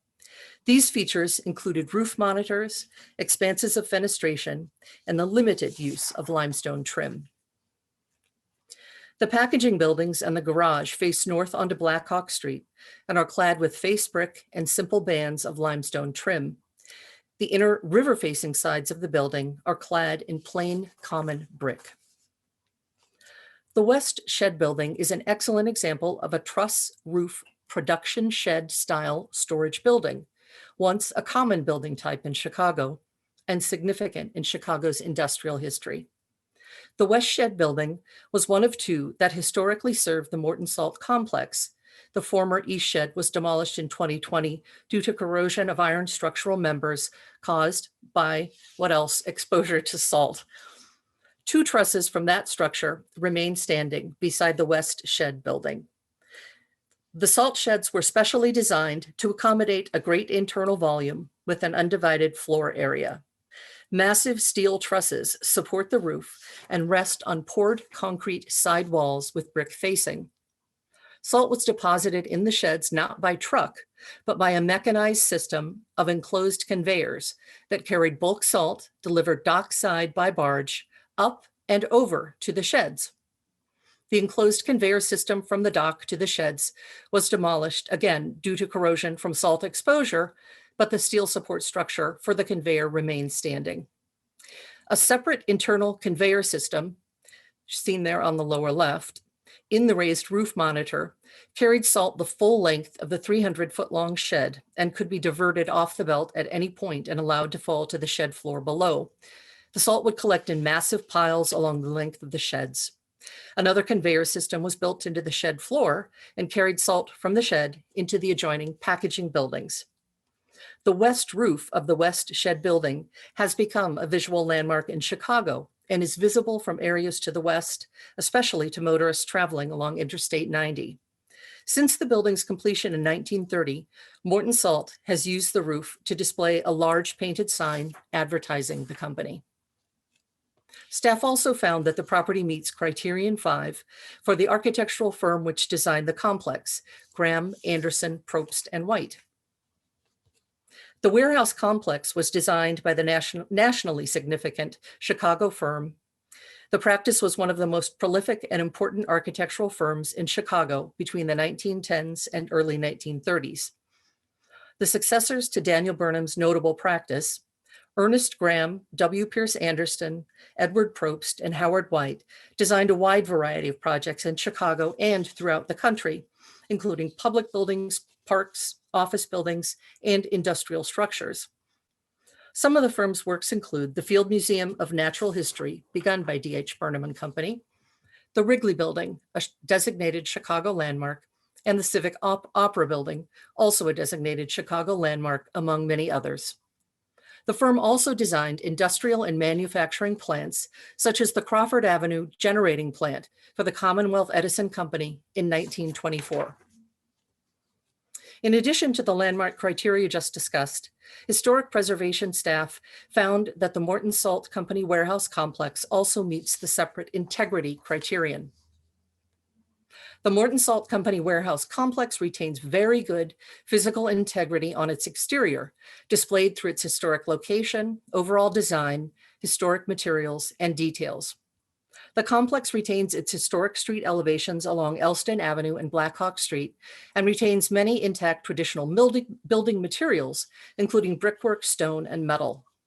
Changes to the buildings do not impact the historic or architectural significance of the complex. Minor alterations include the infilling of window openings, the construction of a metal rail car shelter on the west side of the West Shed Building, and the reconstruction of the West Shed Building's south wall following its partial collapse in 2005. Other changes to the complex were completed in 2020, including demolition of the majority of the East Shed Building and the enclosed conveyor structure. As noted previously, 2 steel trusses from the East Shed Building, seen at upper left, and the support structure for the enclosed conveyor system, seen at bottom left, remain. Despite these changes, the Morton Salt Complex retains its ability to express its historic industrial, architectural, and aesthetic value. The current owner of the site, Blue Star Properties, is planning the adaptive reuse and renovation of the complex into an entertainment venue with multiple tenants and uses. In October of 2020, the proposed project was brought before the Commission's Permit Review Committee, and a conditional approval of that scope of work was approved. Here are some additional concept images from that proposal. So, in summary, staff recommend that the significant features of the complex be identified as all exterior elevations, including roof lines, the interior of the West Shed Building, the painted sign on the west elevation of the West Shed Building, the remaining structural steel trusses of the former East Shed Building, and the remaining structural steel supports of the former conveyor from the West Shed Building to the Chicago River. Commission staff also recommend that the following additional guidelines shall apply. Pursuant to Section 2120-740 of the Municipal Code, on October 1, 2020, the Permit Review Committee approved with conditions a pre-permit submission, including drawings for the rehabilitation of the complex. Notwithstanding the foregoing significant historical and architectural features listed above, all complex alterations and/or additions contained in the Permit Review Committee project shall be permitted. A preliminary landmark recommendation to that effect is before you today for consideration. Finally, the Morton Salt Complex is located in the 27th Ward, and Alderman Walter Burnett Jr. is here to share his comments on the proposed designation. Thank you. Thank you, Kendallin. Does the commission have any questions for Kendallin at this time? Thank you. Thank you, Commissioner. Alderman Burnett, please. Oh, I'm sorry. I thought you mentioned No, that's right. Hang on, Alderman. We had one commissioner who did have a question for the staff member. Sure. Commissioner Burns, go ahead. I do have a question for the staff, but I'd like to hold it until we hear from Alderman Burnett. And if the developer is here and wants to make a comment as well, it's really about just environmental considerations regarding this site.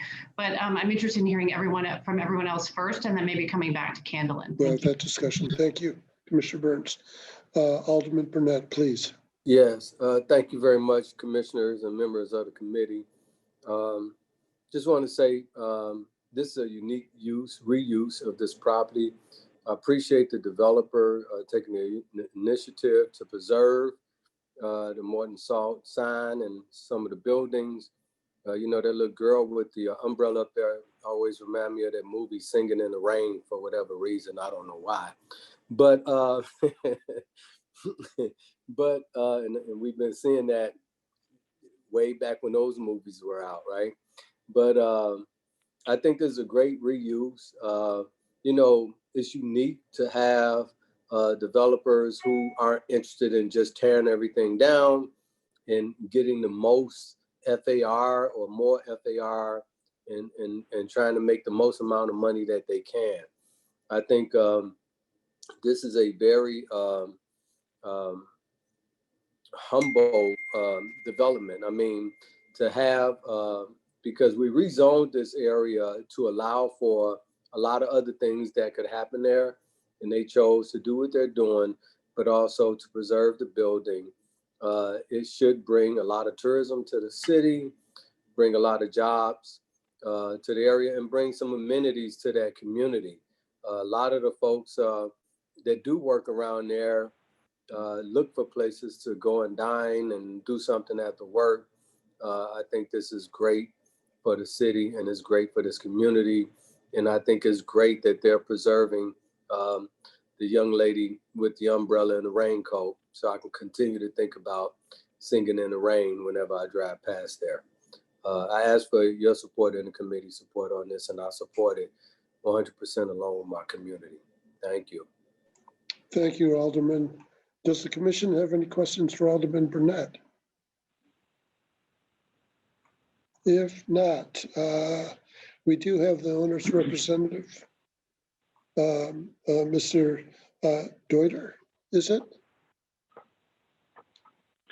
Yes, good afternoon. I'm here with a few of my colleagues representing Blue Star Properties on this development. If you could announce your name, sir. My name is Dave Deuter with Blue Star Properties. Thank you. We've gone through what seems like quite a few hearings on this project to date, and I know that we're very excited to see everything moving forward. Thank everybody from the aldermen to our partners and architects and whatnot to get us this stage, and I would just politely request all of your support going forward, and we'll yield for any other questions. Thank you, Mr. Deuter. So I guess this is that time, Commissioner Burns. Thank you, Chairman. I'm curious whether or not, and this is, I think, a question for Candlin, there's anything about environmental considerations of this site, whether it's related to the materials that exist now, environmental legacy, and or issues related to setback for the river and new development that need to be on our radar and that we need to take into consideration as we think about advancing this preliminary landmark designation. I want to say I'm very much in favor of it. I think it's really exciting and has great potential for the community and for the city more broadly. But is there anything that we need to know about, for example, the NEPA process? Forgive me for not remembering anymore what that acronym stands for. But in terms of the environmental review that might delay our consideration or that otherwise should be on our radar. Well, I hate to disagree with you that this is not my area of expertise. I would like to ask the developer or someone from his team who mentioned that they've gone through several hearings. I'm sure that this has been part of their planning process. Mr. Deuter, can you field the question, please? Yeah, sure. Again, this is Dave Deuter speaking. The project site is currently under a draft of an NFR letter, which basically handles any environmental concerns of the subgrade existing soils that are on site. So currently we're in full compliance with that, and quite frankly, once we do all of the modifications to the site and make sure we have all the concrete and asphalt pretty much fully stabilized and secured, we will have a full NFR letter, no further remediation letter in full force and effect with the IEPA. One follow-up question then, Mr. Dieter, I'm sorry if I got that right. once you have the no further remediation letter and this project proceeds, do you have any concerns about any additional restrictions that might be put on the development related to an environmental review, including just the time frame? The time frame we are not concerned about at all. We're effectively we'll just complete the project, and the NFR will go from a draft form to a final form. So that we're not concerned about at all. Great, thank you very much. And Commissioner Burns, I think one of the part of your question was in regard to the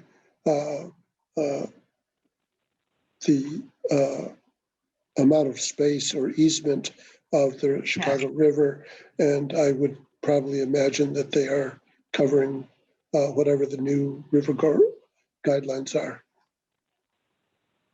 You could confirm that. This is Dave speaking again. Yes, I can confirm that all the Riverwalk guidelines have been folded into our documents to date. Thank you. Okay, any other questions of the applicant or the staff? Having none, I'd like to call for request for motion to adopt the preliminary landmark recommendation to City Council for the Morton Salt Company warehouse complex. If you could announce your name as you make that motion. Commissioner Burns, so moved. Okay, is there a second? Seconded, Commissioner Jakevich. Thank you. I'll do the roll call. Commissioner Tolliver. Yes. Commissioner Hughes. Yes. Commissioner Cox. Yes. Commissioner Aguirre. Yes. Commissioner Osman. Yes. And I am also in favor. The motion carries unanimously. Thank you very much, Mr. Deuter and Alderman Burnett. So we will move on. Next item is Thank you very much. Thank you. Next item is the final landmark designation for the Miracle House located at 2001 North Nordica Avenue. This is in the 29th Ward. And Matt Crawford, you have the floor. Thank you, Chairman Wong. Can you all hear me? We sure can. Great. Commissioners, you'll remember that in December, you voted to initiate designation of this modern house known as the Miracle House. Dr. David Shiner, the owner of the property, has requested and formally consented to designation. So you can now consider a final landmark recommendation to City Council. The house stands at 2001 North Nordica in the Galewood neighborhood, which is within the larger Austin community area. It's in the 29th Ward. The genesis of the house is unlike any other in Chicago, for it was built as a grand prize for a raffle sponsored by St. William Catholic Parish, which was located about a mile away from the house. And the proceeds from that raffle went to build St. William's new parish complex, also designed by the same architect as the house. The name Miracle House first appeared on the raffle ticket associated with the raffle, and it has stuck with the building. The parish urged architect Ido Belli to create a futuristic design for the house. The design conveys the optimism for the future and a popular interest in new design that marked the post-war era in America. This image of the Miracle House from 1955 captures the moment, showing emerging celebrity and neighborhood resident Hugh Hefner driving by the Miracle House in a Cadillac convertible. The structural system of the house is unique in that it relies on two steel trusses from which the house is suspended like a bridge, reducing the load-bearing function of the wall and allowing for ample glazing. The design of the exterior exemplifies the contemporary style within the modern movement, which is characterized by a variety of materials, textures, and forms. Here are a few photos of the interior, which is marked by open floor plans, stone, terrazzo, and paneled wood finishes, exposed structure, and large windows that blend indoor and outdoor space. The house was designed by Belly & Belly, a significant Chicago architectural firm during the mid-20th century and a practice that continues to this day.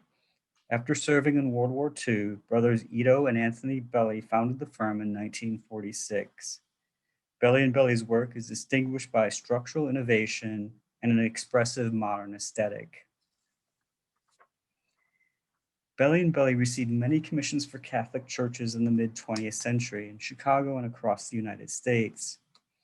Their cost-saving innovations in structural engineering, seen in the thin shell concrete design of St. Gertrude at Wright, and in their expressive modern aesthetic shown at St. John Bosco at Left, found favor in the Catholic Church when the church was opening up to all forms of modernism, including architecture.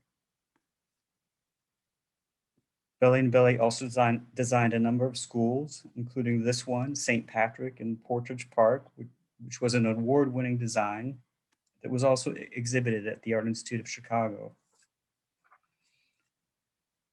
The firm also specialized in hospital design, and here are two lakefront examples showing the firm's embrace of material and formal variety and color in architecture.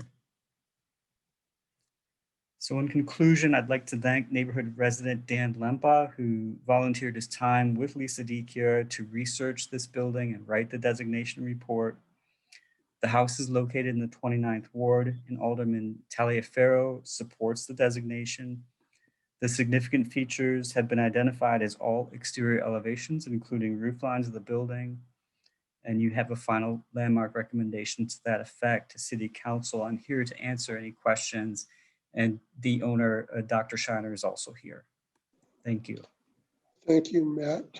Does the commission have any questions of staff at this time? If not, Dr. Shiner, you have the floor. If you'd like to make a comment on this.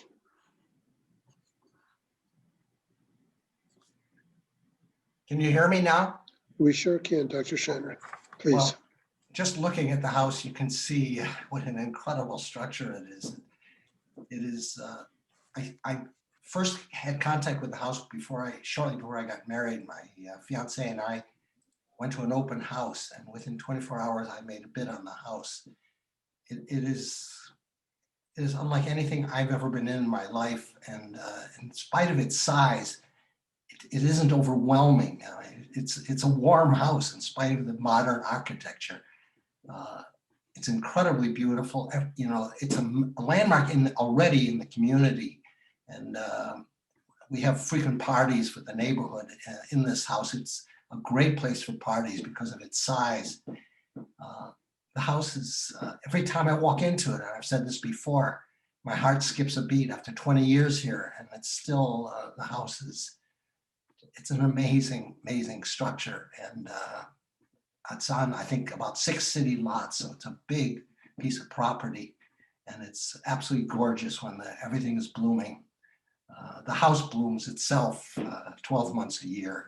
And even in the winter now with the snow, the house is incredibly beautiful. I really appreciate this house being considered to be a landmark, and it has great meaning to me, to say the least. Great. Thank you, Dr. Shiner. Does the commission have any questions for Dr. Shiner?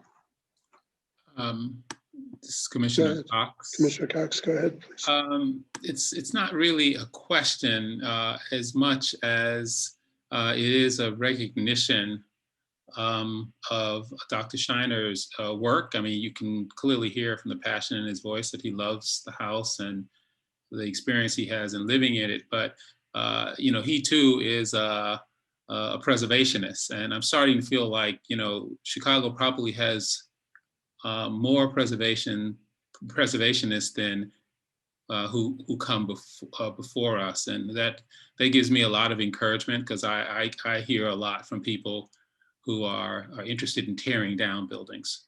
So it's great to know that a building that's a mid-20th century modern building found its champion, and as a result, everyone will continue to have this as a neighborhood icon. So I just wanted to take a second and thank Dr. Shiner for his preservation work. Oh, you're welcome. Thank you very much for saying that. Thank you, Commissioner Cox.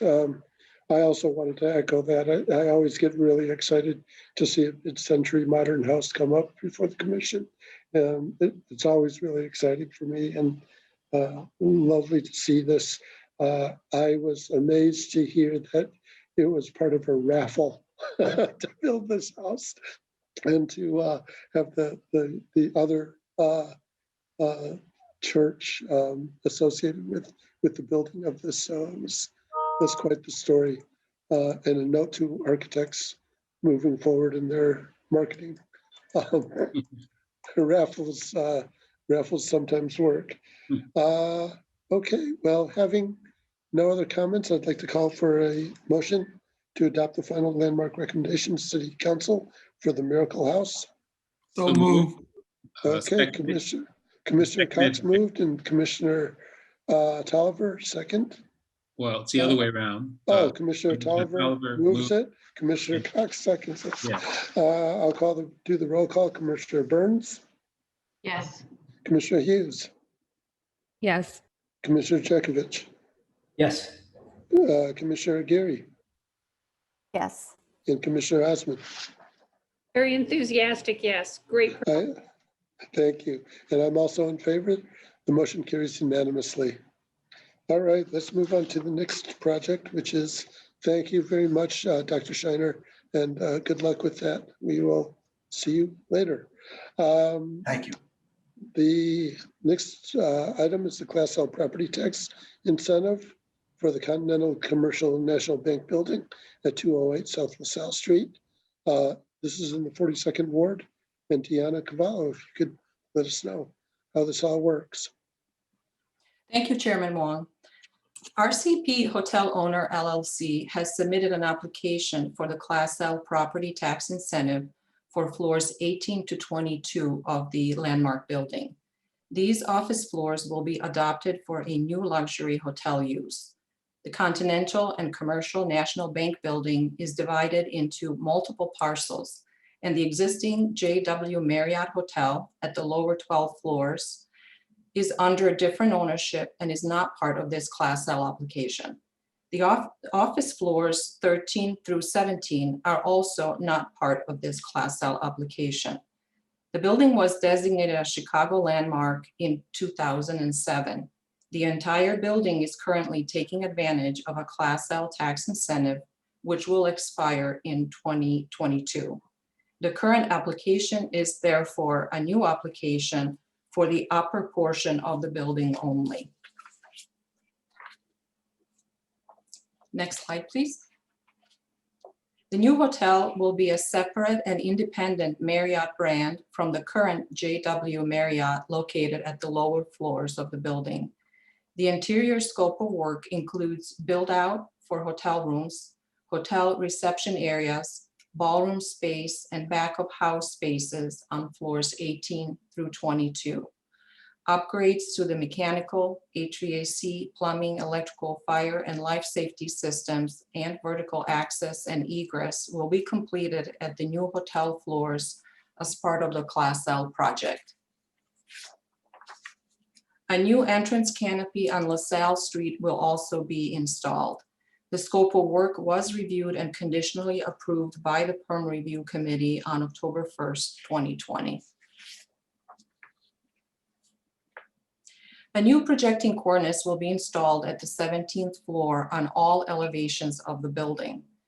The historic cornice was removed in the 1940s and was replaced with a gray standing seam metal roof, which creates a highly visible scar on the building. The new cornice will therefore restore a missing feature of this building. Exterior work includes replacement of windows on floors 18 through 20 and replacement of mansard roof and clear story windows. Masonry repairs will be performed as necessary to address all condition issues on all elevations above the 12th floor.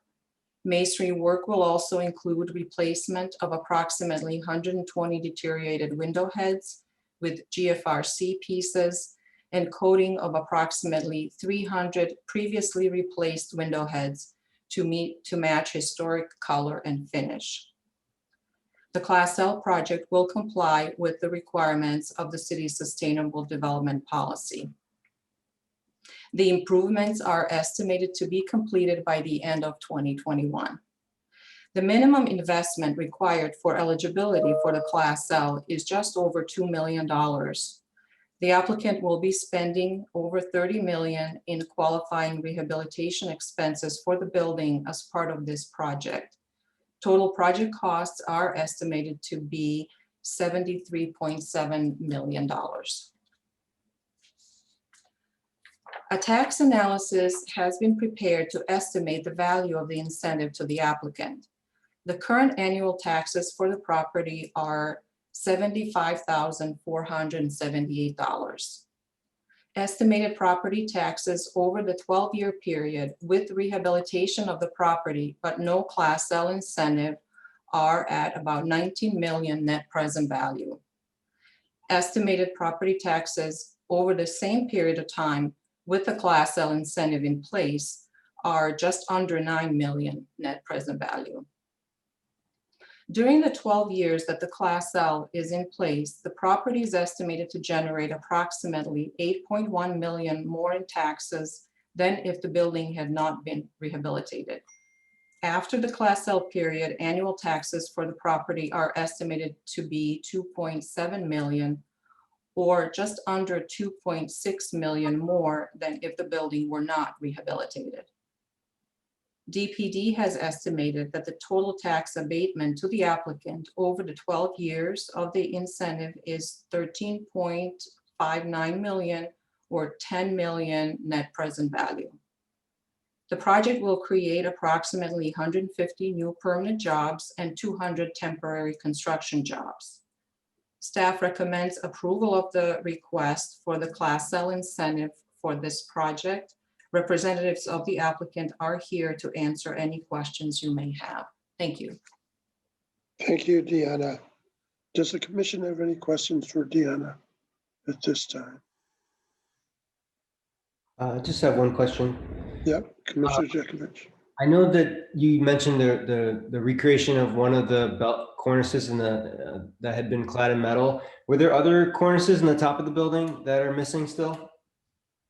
So the cornices at the top of the building, yes, there are portions that are missing. Those cornices, we did have a discussion originally with the property owner, and they've evaluated that.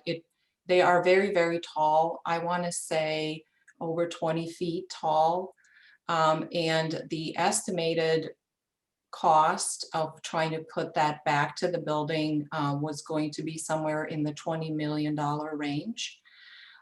When we discussed the project overall, though the 17th floor profile and the scar that exists is so highly visible that felt like it was the best place to put a restoration project to bring this profile back. And it is something that will be extended all around the building, and it will have a substantial projection to replicate the historic detail, and will be highly visible from the street, and therefore a good public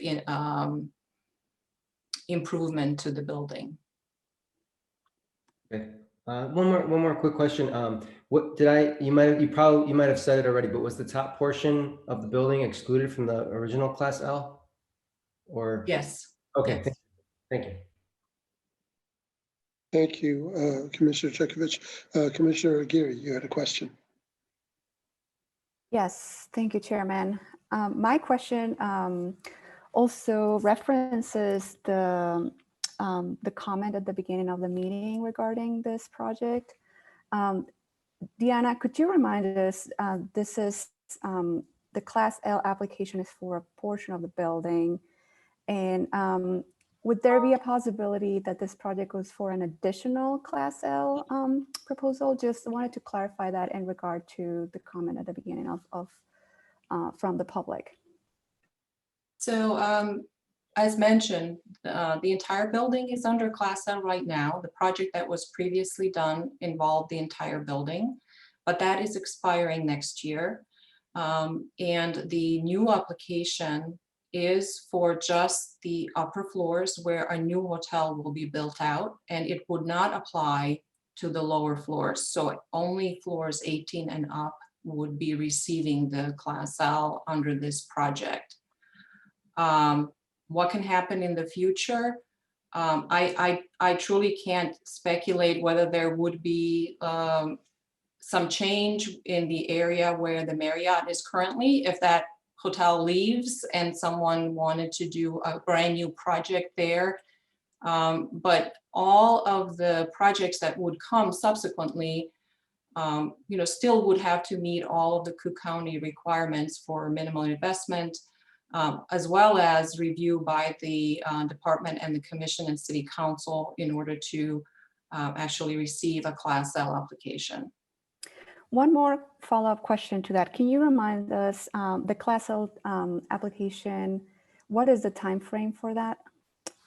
When you said it's expiring, the current one next year, and this will apply in lieu of that just for a portion of the building, for what period of time does that apply? So that's the Class L incentive lasts for 12 years.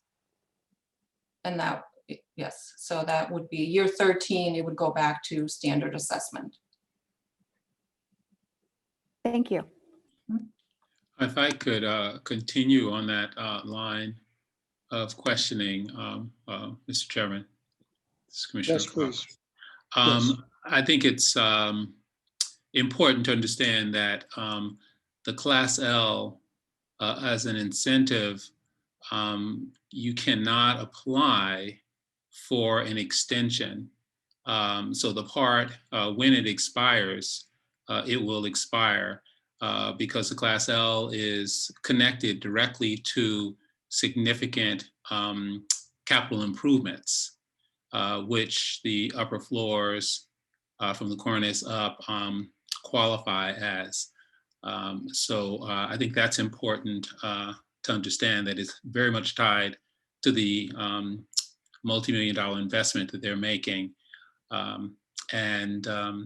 The other point that I will comment and just thank the developer and thank the preservation staff for really encouraging the reconstitution of that cornice, not just as a decorative element to the street side, but around the entire building. That was a very significant win on the part of this commission and the preservation staff. And the developer fortunately saw the value that doing a full-blown cornice at that mid-level would bring to the building. So I'm just, I'm considering that a significant win. And so thanks for everyone that brought that about. Thank you, Commissioner Cox. Commissioner Hughes. Thank you. I also had a question for Deanna about the Class L. Is there a limit on how many Class L's a property can go through? I know that there's an expiration period, or it lasts 12 years. So a property that's a historic landmark can infinitely apply for the Class L every 12 years. Is that my understanding? So this is regulated by the Cook County classification ordinance, and there is no limit. And actually, the classification ordinance does allow for certain renewals, but we have not, as far as the city's concerned, yet approved any renewals of the commercial Class L for commercial properties. And so this project is not considered a renewal, it's an actual new application. But no, there is no limit in the Cook County ordinance to how many new projects could qualify. Okay, Thank you. Commissioner Aguirre, did you have another question? Or that's Sorry, I forgot to lower my hand. okay, Apologies. no problem. Okay, with no other questions of the staff, I'm going to turn the floor over to council for the owner. Bridget, are you there? I am, Mr. Chairman. My name is Bridget O'Keefe, and I'm an attorney with Aspen and Allman. I'm here on behalf of the Prime Group, which is the owner of the subject property. I'm accompanied by Mike Reschke with the Prime Group, who is the applicant in this case. Michael Lobby, who is with Lobby Companies and did the financial projections on the Class L, and then Rose Selbon from Klein and Hoffman, who is here to discuss and address any questions you might have regarding the cornice that was referred to by Commissioner Cox, or the improvements to the elevations. First of all, let me congratulate Chairman Wong on his new position. Well deserved. And I just want to take a second and create some context for this Class L, because it really is something new that the commission is doing. You know, the Class L's really got going in the late 2000s. And so some of them are now coming up at the end of their expiration period. In my understanding, there really has maybe only been one other project, the London Guarantee Building, that got a second Class L. So this is a new conversation we're having, and we really appreciate the opportunity to do so. When the first Class L was approved in 2007 for the building, it was focused on the JW Marriott floors, which were 2 to 12. It was a $230 million project, of which only $7 million was allocated to the office and retail spaces, which were 13 and up. These floors, basically there was some like minor building systems approvals and elevator approvals, but largely these floors were ignored. And where, even though the whole building was a recipient of the Class L, the work that was done was primarily for the JW Marriott, which was a 610 bed hotel. So when this opportunity for a new hotel on the upper floors, 18 to 22, arose, the Prime Group met with Landmarks to discuss the concept of applying, either renewing the Class L, which Ms. Cavallo has said has not been done yet, or applying for a new Class L. And it was decided to go for a new Class L because it was felt the application complied with overwhelmingly with the requirements. As was testified to, the minimum requirements are $2 million, and this is a $73 million project. The whole purpose of the Class L is to take underutilized space and enhance it and make it productive so that it generates additional tax revenues for the city and the county. And that's what this does. It takes these floors, these 4 floors, which have been vacant, and makes them into a hotel. It improves the elevations from the 12th, everything above the 12th floor. So even though the office floors, which are 13 to 17, aren't included in this Class L, the exterior elevations of those floors will benefit from them. They're doing energy efficient, sensitive windows. They're doing the cornice. They're upgrading all the life safety and the fire systems and the mechanical systems. These are all scope of work you typically see in a traditional Class L application. So we really appreciate the opportunity to have this discussion about why we feel this is an appropriate application at this time. I would like to take a moment, and of course I'm available to answer any questions, but I'd also like to take a moment and refer you now to Mr. Reschke, who would like to address the issues that were raised at the beginning of this hearing, if that would be appropriate. Thank you, Bridget. Go ahead, Mr. Reschke, if you could announce who you are and your company.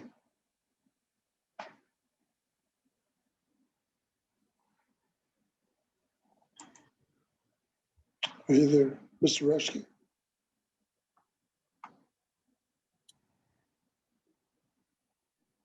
While he's trying to. Well, I can address it. That's okay. Oh, here he is. Here's Mr. Reschke. Okay. You're on mute.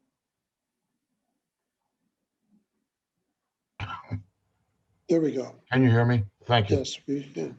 Well, thank you, Chairman, and thank you, Deanna, for the presentation earlier today. And it's a pleasure working with you and your staff.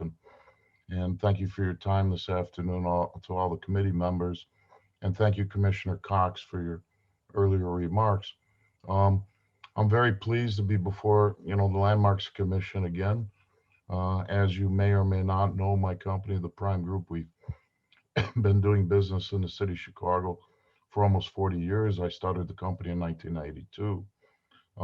We were responsible for, I think, several historic renovations on what I consider one of the more important streets in the city of Chicago, and that's LaSalle Street.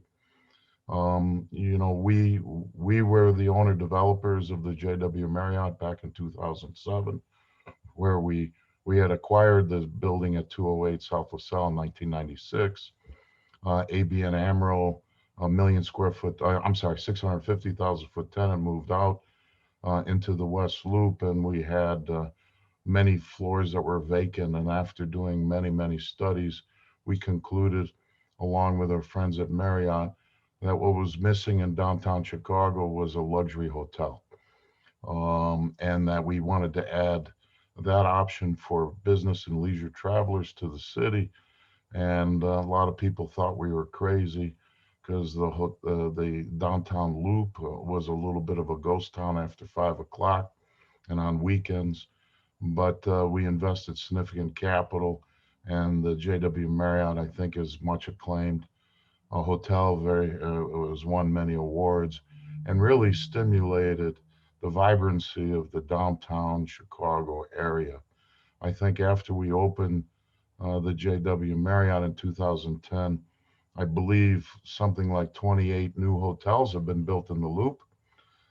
It is now one of the best, before COVID, and now one of the best hotel submarkets in the city of Chicago before COVID.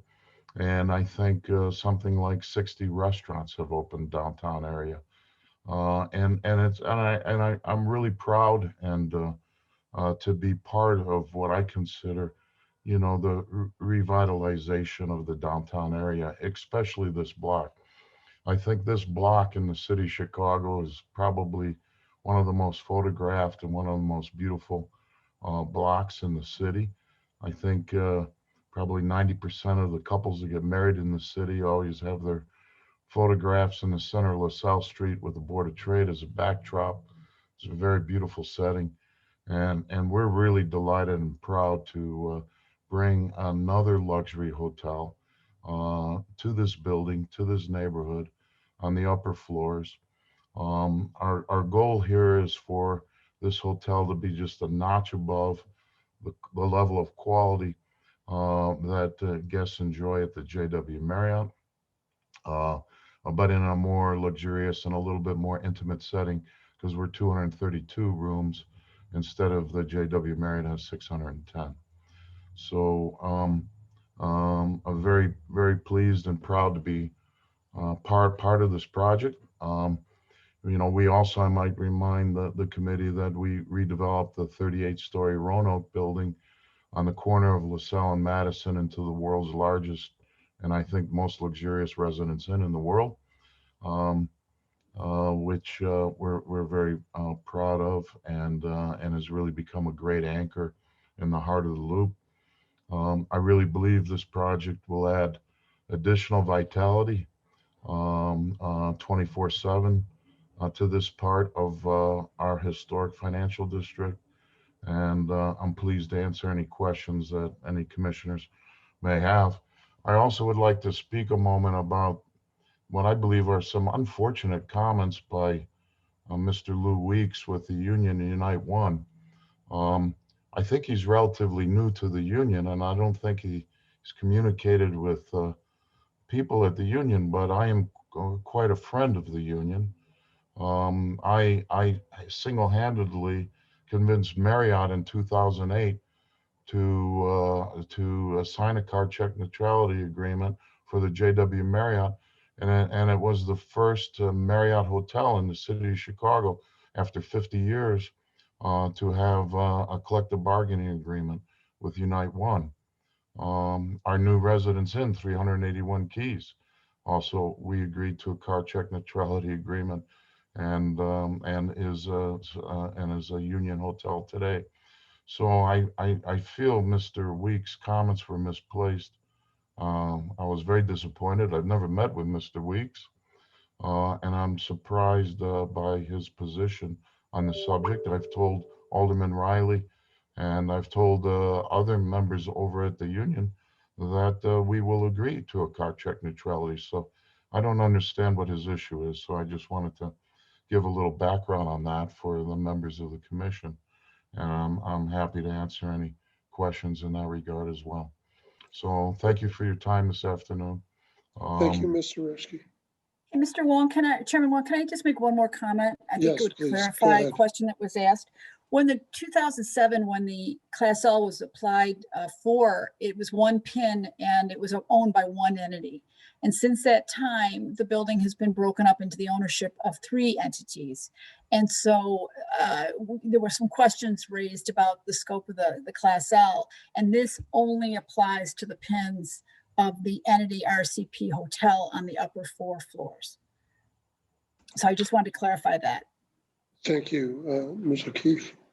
And I just want to note that former Commissioner Houlihan would be very proud of your description of the Class L. And I also want to say, to follow up on Mr. Reschke, I was one of those couples that did have my picture taken in the middle of LaSalle Street with my Great. wedding. Great. Does the commission have any questions for either Ms. O'Keefe or Mr. Reschke? Or any other questions in general? Having none, then I'd like to request a motion to approve the recommendation to City Council for the Class L property tax incentive for the Continental Commercial National Bank building. So moved by Commissioner Cox. Okay. And a second? Second by Commissioner Jakiewicz. Thank you. We'll do the roll call. Commissioner Burns, Yes. Commissioner Tauber, Yes. Commissioner Hughes, Yes. Commissioner Aguirre, Yes.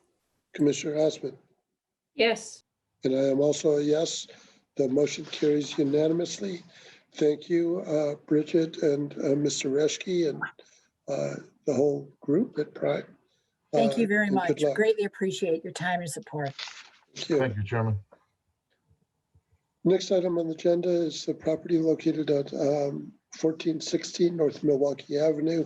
This is a preliminary decision and permanent application for demolition pursuant to 2-120-740 through 2-120-825 of the municipal code. This is in the first ward, Alderman Daniel Espada. And Emily, if you could tell us what's going on with this.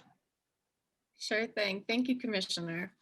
So as some of you may remember, at the September 2020 PRC meeting, conditional approval was given for a rehab project on a 3-story frame building at 1460 North Milwaukee. The permit, as issued in November of last year, included the removal and reconstruction of the 3rd floor, as well as facade rehabilitation and interior modifications. On December 24th, 2020, members of the local community group notified historic preservation staff and Alderman Laspada's office that excessive demolition had been undertaken at the site. Historic Preservation Division staff communicated with the Department of Buildings and requested a stop work order be implemented. It was issued on January 6th of this year. The owner, whose family has owned the property for decades, has submitted a new permit application to legalize the demolition of the front facade and to reconstruct the exterior walls and roof. Per the Department of Buildings, in addition to standard permit fees, an additional stop work order penalty fee will be imposed on the new permit. So as a little reminder, this is the building prior to the construction work that began last year, as well as the historic photo provided by the applicant, which shows the building's original design. So contrary to the permitted scope, 3 of the 4 walls on the 2nd floor have been removed, as you can see. While storefront replacement was approved, The applicant has also removed the structural elements surrounding the storefront. The entirety of the third floor was also removed along with the roof. As I said earlier, staff expected to see the required rebuilding of the third floor, as the walls and structure were not fire rated or up to code. However, the removal of the entire front facade was not permitted. As reported by the project contractor, upon removal of the third floor and interior demolition on the second floor, the contractor discovered that many of the studs on the front facade were either rotted from water infiltration or charred from previous fire damage, and that approximately 80% of the structure had been compromised. The contractor further describes that his team began to brace the front facade, but between the unpredictable winter weather and the timing right before the holidays, where his staff would be gone for a couple of weeks, there was concern that the 35-foot wall would collapse, potentially harming pedestrians below. It was at that time that the contractor determined that it would be safer to disassemble the front facade, and the work was completed between December 19th and 24th. The work described above included more demolition that was permitted and was conducted without an inspection or notification to the Department of Buildings or Historic Preservation staff. So the applicant's current proposal is to rebuild the demolished elevations, including the front facade, per the original design that was approved back in September. So the facade is still designed based on the historic imagery.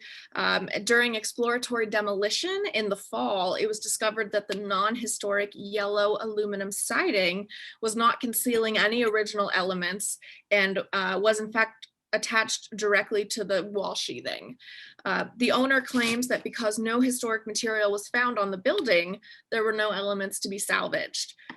Per the current permit application, new walls will be erected on the second and third floors, and a new roof will be built matching the heights approved back in September. As proposed, the new siding on the front facade will be wood clapboard, and the new windows will be aluminum clad wood with clear vision glass. Again, all consistent with the previous approval, including the original storefront that was removed per the permit will be replaced with a new storefront and limestone bulkhead.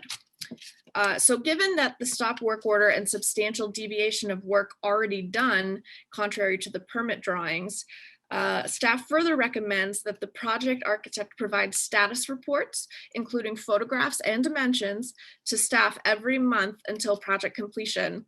When roof framing has been installed, a professional survey shall be submitted to Historic Preservation Division staff, confirming the height of the building.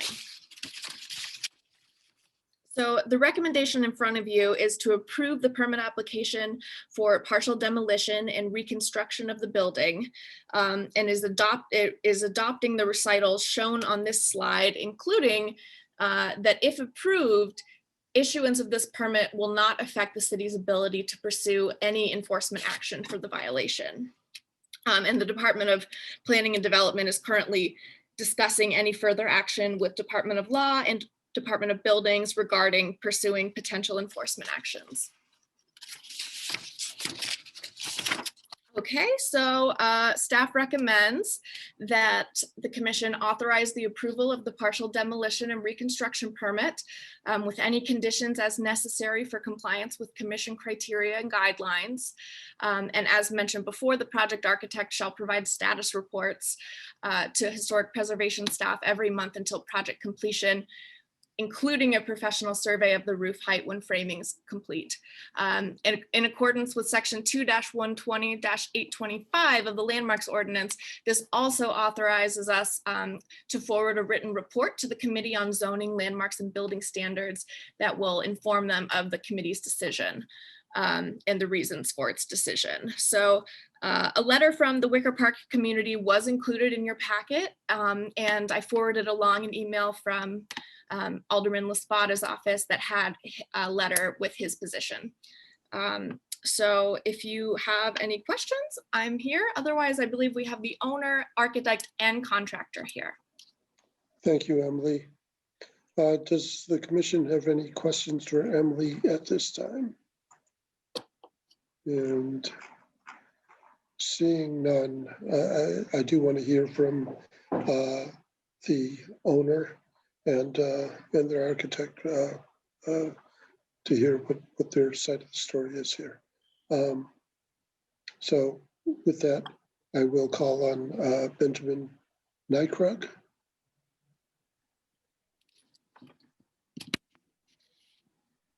Mr. Nykrug? Yes. Hello? Yes. Hi. Well, I want to thank you. I especially want to thank the commission staff, Ms. Cobble and Ms. Barton, for showing an earnest to get an understanding of what occurred and to get this project back on track. We have read the comments, and it is hard to see what took place with the scaffolding and the storefront boarded up. And the alderman's office as well. I spoke with Nick, and the first thing I assured him, because the concerns were that the complete building was raised, and I assured him up and down, and we sent multiple pictures of the current structure, that's not the case. I think Emily touched on all the points, and again, I want to thank her for really trying to dig down and find out exactly what happened, so we can get an understanding. A lot of the comments and remarks and letters that were sent in understandably say, it appears, I'm not aware, but Emily really got down, and also Ms. Cobble really got down to find out what it was. We have met with them. We met with the building department. An inspector came by to view, to make sure that the structure was okay, because there was a concern with the open roof with the winter weather, what that would be. So he approved the contractor to put some tarps up there and some plywood up there, which we did before the snow came. So that was good. We want to protect the integrity of the building. As was said as well, doing initial kind of opening of some walls prior even to permit being issued, we noticed that the third floor had no exterior fire sheeting. That must have been an addition over the years. We do want to continue with the project as originally permitted. We'll have to defer to the contractor. We had seen the charring, and we saw preliminarily how bad it was, but to support that, the 2 floors of the front facade, he said just because of the structural integrity of it, just really wasn't an option. In hindsight, yes, the city, the architect should have been called. Ultimately, I guess the buck stops with us. So we'll take responsibility for that. Hopefully we'll share it with the contractor, whatever it might be. But I do want to reiterate, and I'm glad Emily showed the original photo as well, because that's what we want to bring it to. Our grandfather did replace that with the yellow siding, which was common for the 70s when he did that. We've been there. We've had a family business. That original photo, you'll see Central Furniture originally started there in the building next door. And if you see in the Kempler's Children's Wear, that was the children's clothing store that we had there for years. I was raised there. I saw my grandparents interact with the community and my mom as well. We just want to get this back on track. There was no intent to do anything malicious. There was no intent to raise the building. There was a letter that we sent that was referenced throughout this process that we sent to the alderman's office, alerting them of the condition of the building. And when there was a suggestion to replace the building to the original construction, and he said that we would have to go back to start the process over again. And we said that that's fine. We'll just repair it as much as we can. Our initial convictions proved to be accurate, that just the condition of the building Just when, that's why the upper floors were vacant for so long. It wasn't safe for anyone to live there up anymore. We saw the settling in the bay. We saw the settling towards the middle of the building. We knew the floor joists weren't strong. And when we opened it up to do the demo, which was done by hand on the upper floors, we saw all the charring and all of the damaged joists.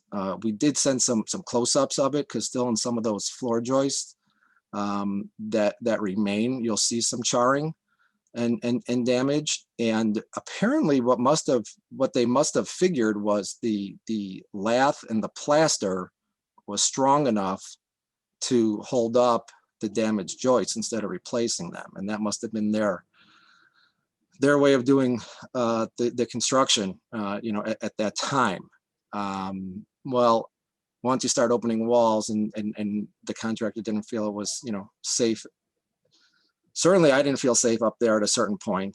So I stayed away from that work, and he's the professional, he knows how to do it. That's why he felt he had to do the interior demo even on the third floor piece by piece, because he wasn't sure what was going to come down on him. So I don't want to take any more of your time, but we do cherish this building. It is very dear to us.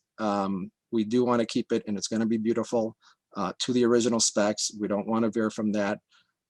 It's unfortunate that we weren't able to contact the city and all the relevant departments, but I guess he just didn't feel that there was time.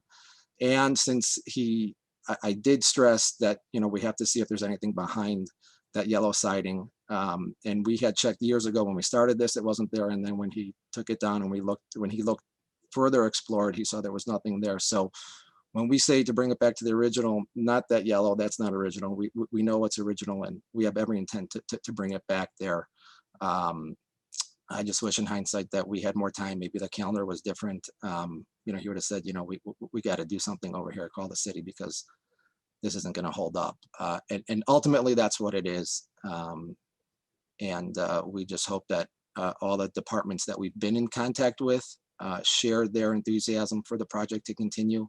Sooner than later, we have a tenant that's downstairs that's been in the neighborhood for 30 years, been with us 15 years, calls me every week, I got to open up, I'm losing money. He's an anchor in the community. He's part of the life of the community, the fabric of the community. We want to get him back in there, and just like to continue the project. And I appreciate all your work and consideration. Thank you, Mr. Nykruk. Commissioner Aguirre. Thank you, Chairman. I have a question for the owner. It's a technical question. Can you describe, both for the commissioners and the public, can you just high level, very succinct, describe what were the techniques used for stabilization of the front facade?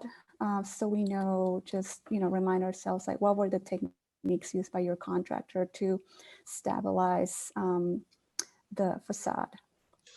I'll defer to the contractor. I believe he's on the line, but what I understand is he explained to me that the third floor he was able to while they were doing the work when they took down the third floor.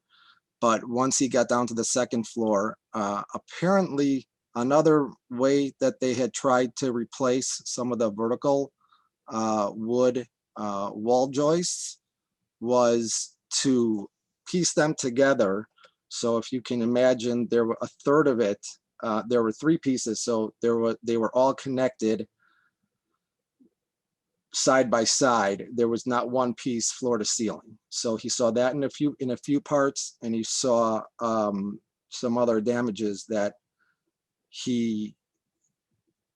I don't even know if I think he came to the conclusion that there was no safe way to brace it. The third floor, one of the floors he was able to, but then when he saw the damage on the second floor, he said, we didn't even get a chance to discuss it beforehand, because he said he just kind of, from his experience and his professional expertise, said there's no way this is going to hold.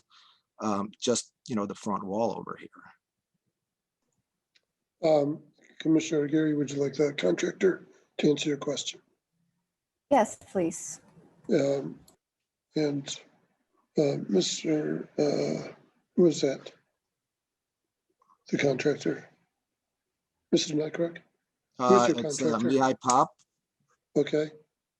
Mr. Pop? If you could announce yourself and your company. I think you have to unmute yourself. Can you hear me now? Yes. Please announce Okay, yourself hi. and your company. My name is Mihai Pap, and I'm with DOB Development. And The I question am was, okay, yeah. so the question from the commissioner was, what were your techniques in stabilizing the facade of the building? And if you could do that as succinctly as possible, sir. Yeah, it was like 45 degrees braces, like 2x6 braces, 45 degrees to the existing remaining wall in the north, and to the joints from the second floor joints. We braced it multiple times, and it was, I mean, we still have it on, up, but the damage, like the owner explained, the damage it was in that building. I was not, I cannot guarantee it's gonna stay, especially with the weather conditions, for at least a month until we build the structure for better structure. Commissioner Aguirre, does that answer your question? It does, although it does answer the question. It doesn't satisfy the answer I was hoping for, just in regard to the technical description. Here we have seen, and I don't require further answers. I just want to comment, like we've seen here, multiple cases in which, the description of the technical aspects of stabilization of structures are going to be put apart. It's a little bit, the rigor required, I'm gonna rephrase that. The rigor required to approach buildings with such a fragile condition is described and understood and analyzed in different ways. So, in this space, we're used to listen to that kind of description. I'm sure the staff had multiple conversations and try to understand to their best capacity what was the instance here. So I was just trying to understand, from technical perspective, what was your approach and how do you strategize around that? These are old structures, we all know that.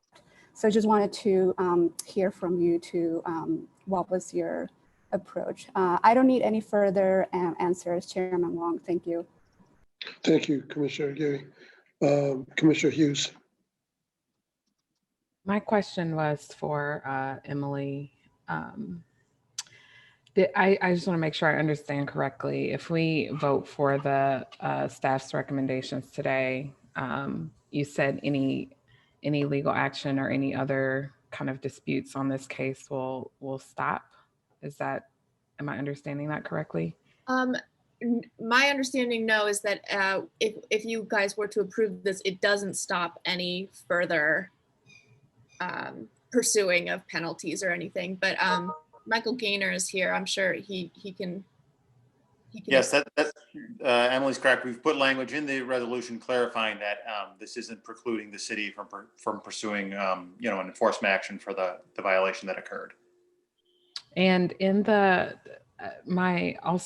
this structure, the balloon framing is extremely unique. It's not even allowed anymore. And we know why. In a place like Chicago, our history with wood construction is very fragile history.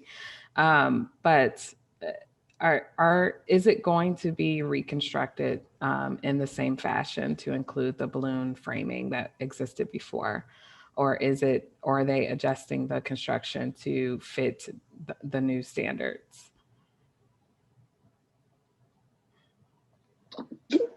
Emily, would you be able to answer that question? I'll give my best shot and then I can send it off to the architect. My understanding is that they're rebuilding it so that it will meet all of the current necessities of the code and of just general fire safety.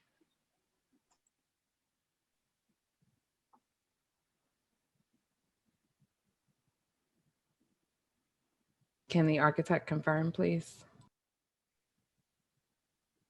Hi, this is Arthur Bugay, architect. Yes, we confirm with that. So we will be complying with the Chicago Building Code um, to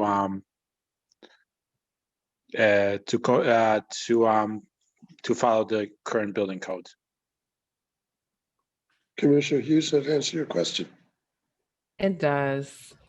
It does. It's unfortunate. It does. Yeah. Okay, thank you. Commissioner Burns. Mr. Chairman, I have a question really for the public's benefit, although I'm interested in the answer myself. If we do not approve this permit, conditionally or otherwise, what would the owner's recourse be? What happens to this property if we don't move forward with a new permit? Emily or Deanna, do you want to take that up? No, Commissioner. So there are procedures in the landmarks ordinance when the commission issues a preliminary denial to a permit application. So there's a process we would have to follow to make an ultimate decision at the commission level, that it would involve a public hearing process and sets out a timeline for that. But I think maybe your question more deals with what will be the owner's abilities with the site. And I can't speak to what impact that will have on him based on his, for his financial loans or whatever he may have for the actual reconstruction. So I can't speak to that. But if you have any questions procedurally through the commission, ultimately the commission's decision would need to be reached through that process for a final decision. And then if that decision is still a denial, then the owner's recourse after that is the court. So thank you, Deanna. One follow-up question. If we were to not approve at least a preliminary decision on this permit application, would fines to the owner continue to accumulate? And if we do approve it, while they would be subject for fines for everything up until this point, they wouldn't be fined further than the date of the permit approval. Is that correct? I think that that's more of a legal question that I don't believe I can answer. The section in the landmarks ordinance that deals with penalties, remedies, including fines, has specific language about the minimum maximum fine per day per violation.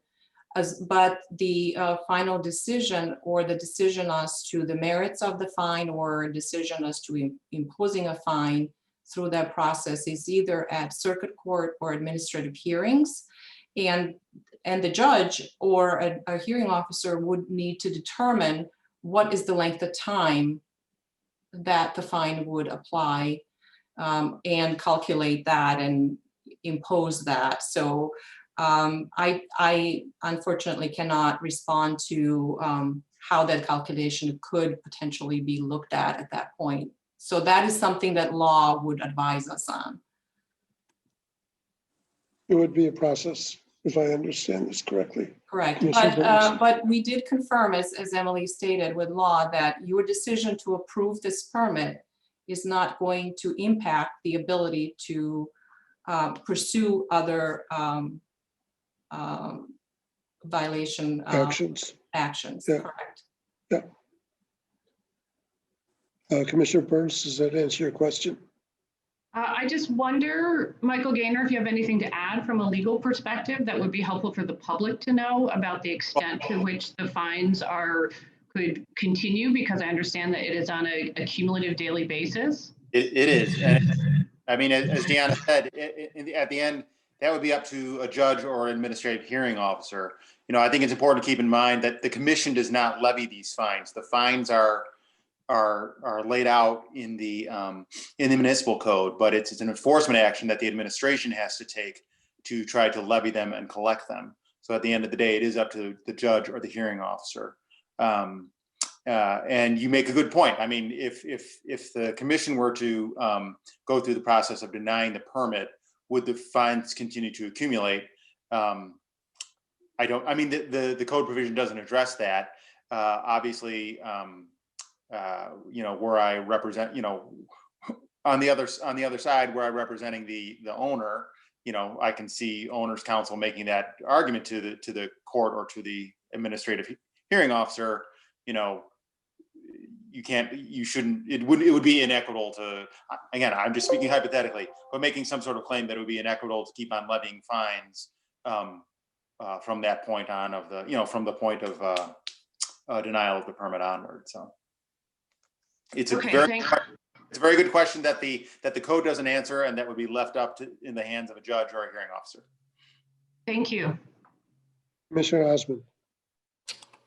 Yeah, you know, my concern is more holistically, you know, I've only been on the commission just over a year, and we already had talked to Alderman Smith, who's dealing with a very similar incident in Old Town.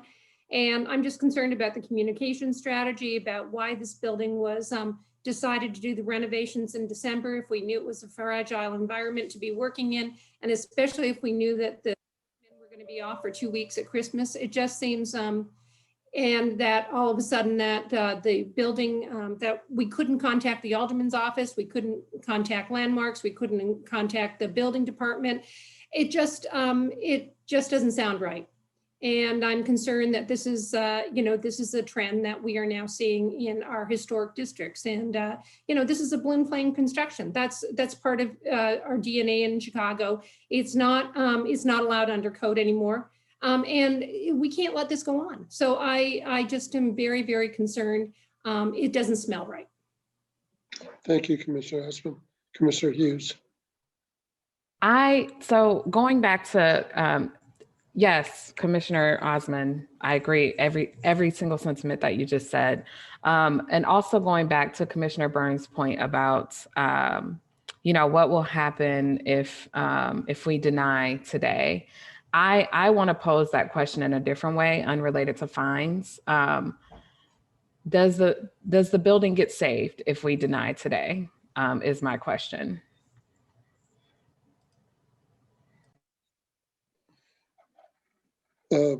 Deanna, do you want to try to, or do you want me to try to answer that? So the portion of the building that remains currently is secure and as inspected by Department of Buildings. Presumably that is something that can continue. The way, I mean, there is no saving the building anymore, but there is a path forward to reconstruct to match what was initially approved. So the longer the delay is, I'm not sure what the impact is on the owner to be able to do that.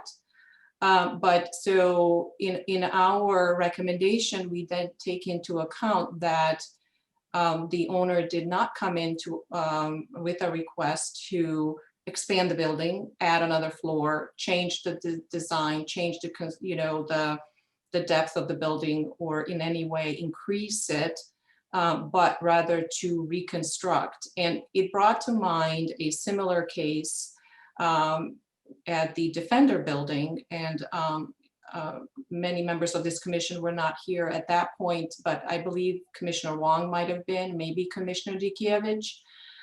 In that case, it was a removal of the front facade in its entirety, but the requirement was to reconstruct it.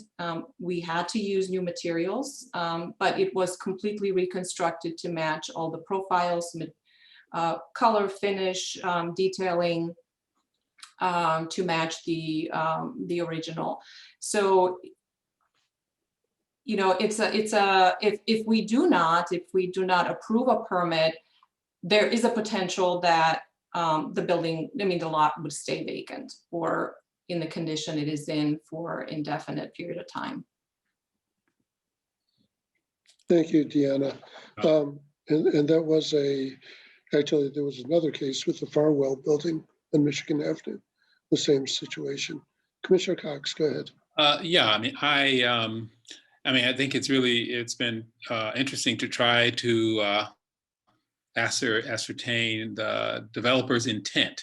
And quite frankly, we have not been able to do that.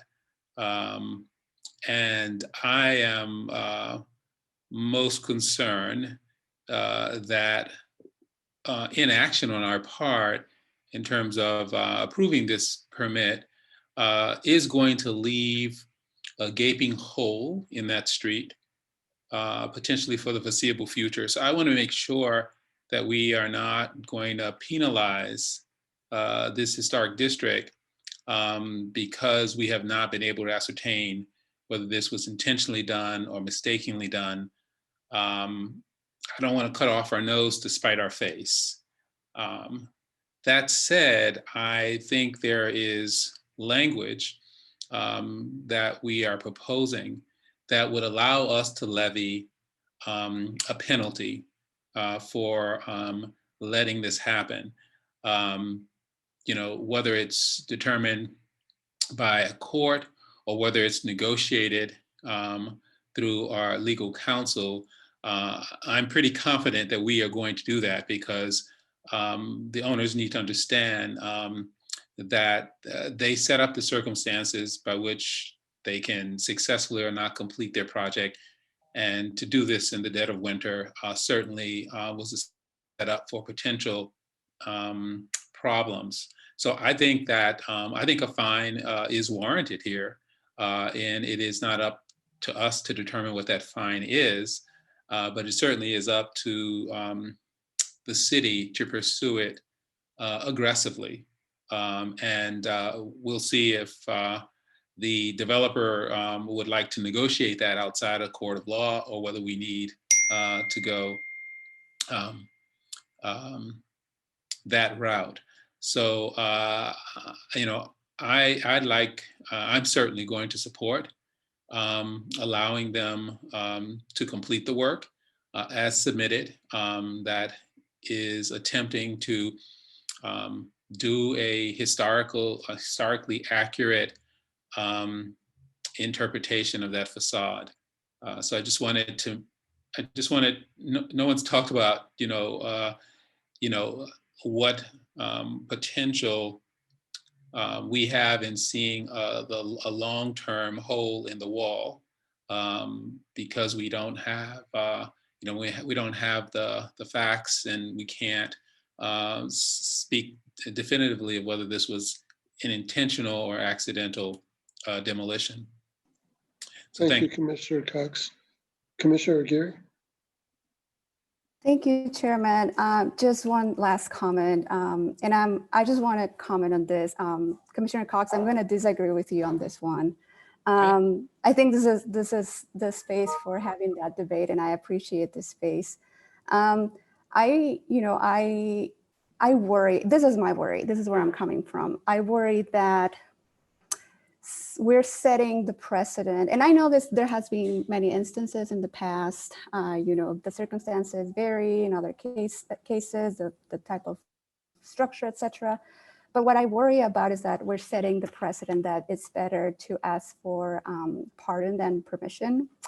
And I'm not saying it's entirely the case here, but I worry that becomes a precedent that, you know, I try a little to save this building, but it's okay if it doesn't happen because I can just go ahead and be fined. And, you know, I'm simplifying in a very terrible way the case here, but setting the precedent of there are other resources other than, you know, assessing strategically what does it mean to save structures with the type of buildings that we know Chicago is made of. Like, this is not new for us, the type of structure.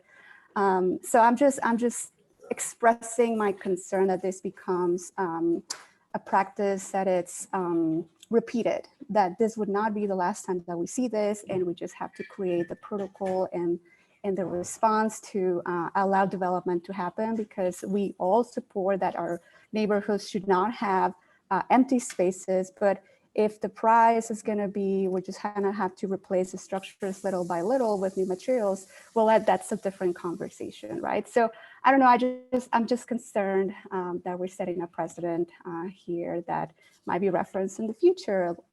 So I just wanted to express that and say that publicly. Thank you, Chairman. Commissioner Aguirre. Commissioner Burns. Thank you. for a different reason, Commissioner Cox, I respectfully disagree, which is about intent. And I think it's important to say, especially to members of the public, speaking for myself, that in this instance, intent or lack thereof is not an excuse for the irresponsible actions of the contractor. We are not here as a body to penalize the contractor or the owner, that's the legal department. But I also want to say to the community, any members of the community who are listening, I hear you and I agree with you. And while it is not the responsibility of this commission to take punitive action, I completely support whatever action is taken. And I share Commissioner Osmond's concerns. I think you expressed them very well. I hope in the legal procedures that move forward that there are many, many questions of the contractor and the owner that get at this, so the community has the resolution that it needs from a legal perspective. But I also hear that it is our job. We have a responsibility to the building and to the community to make sure that there's not, or to minimize the blight and to maximize the productivity of this space. And this is, it's a really difficult position to be in. I didn't sleep well last night thinking about this. So before we come to a vote, I just want to be on record about all of those things, about intent and about the community's concerns. Thank you.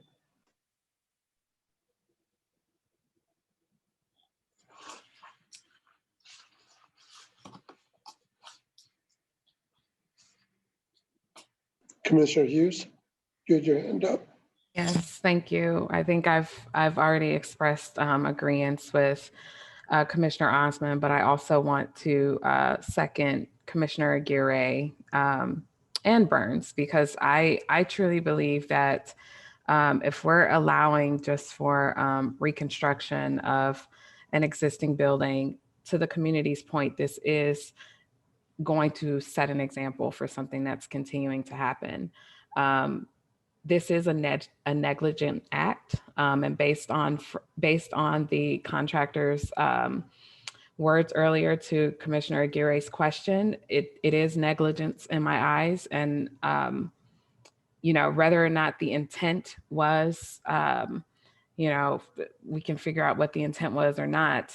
The act itself was from negligence, and I think that we need to recognize that, and we also need to set an example. And I also just want to go on the record and say this is Wicker Park, and I have no doubts that there will be more developments in Wicker Park in the future if this project is put on hold. Thank you, Commissioner Hughes. Are there any further comments or questions regarding this? I want to go on the record because those of you who know me, I am hugely opposed to these violations. And you have heard me say things like, you know, if this was another country, other things would be going on with this developer. And this is a really, really difficult situation. I've sat through a number of these situations where this has really caused a great deal of controversy, not only within the communities and the districts that they lie within, but also with you know, us as a commission. I am all for upping the stakes on any developer that decides they want to be negligent or actually have an intent on doing something nefarious. I don't think that, you know, we find people enough for these things. We find people more for their dog, you know, going to the bathroom in a public place than we do these areas. So, but that being said, you know, the one thing that I'm going to agree with Commissioner Cox that I think that, you know, one way or the other, the longer this sits in this economic issue that we have in the city right now, we need to get businesses up and running. And we're in a situation right now where we need to see some rebuilding. So I'm all for penalizing, but I also want to make sure that this goes forward. With that, I'm going to call for a motion to accept the staff recommendation on the permit application for demolition of the 1460 North Milwaukee Avenue. Is there a motion? Motion. I'll move the motion. Is that Commissioner Tolliver? Yeah. Okay, and is there a second? Second, Commissioner And that's Jacob. Commissioner Jekovich. Okay, we'll do the roll call.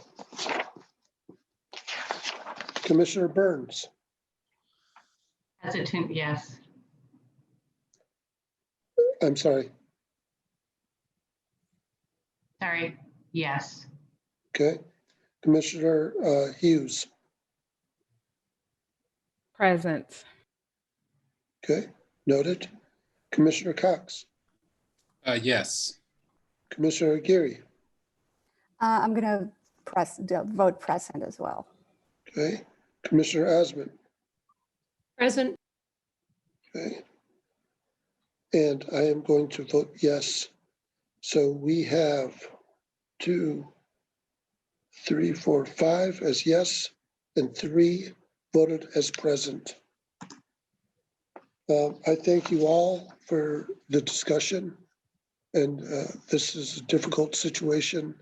I want to make sure that this developer or this owner, the contractor who really needs to have, take a long look at how he practices, that this does not excuse you.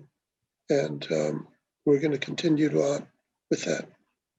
So with that, I'm going to go to the next item on the agenda. It's been a long afternoon. Program committee report.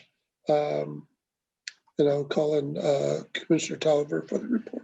This is a report and suggestions received from the public for possible Chicago landmark designations. The deadline for the submissions was January 19th, 2021. First, a brief overview of the program committee for benefit of the public and some of the newer members of our commission. As a certified local government, the City of Chicago partners with the state of Illinois in the National Register nomination process.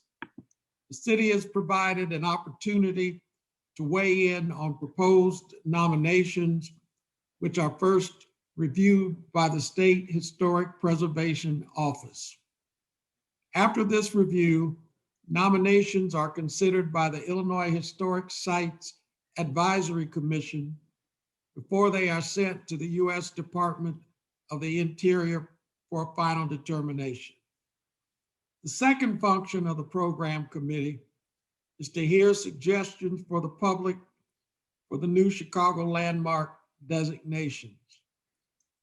No votes are taken on these suggestions. I would like to report on the virtual meeting of the program committee held on Tuesday, January 26. There were no nominations up for review for National Register of Historic Places, but the committee did hear public comments on 11 suggestions for possible Chicago landmark designation that have been received from the public since our last program committee meeting.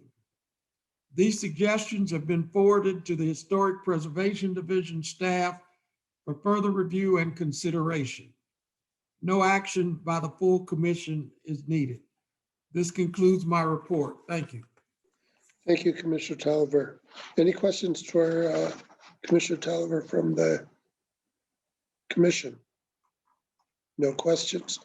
Thank you. We'll go on to item 8, which is the permit review committee reports.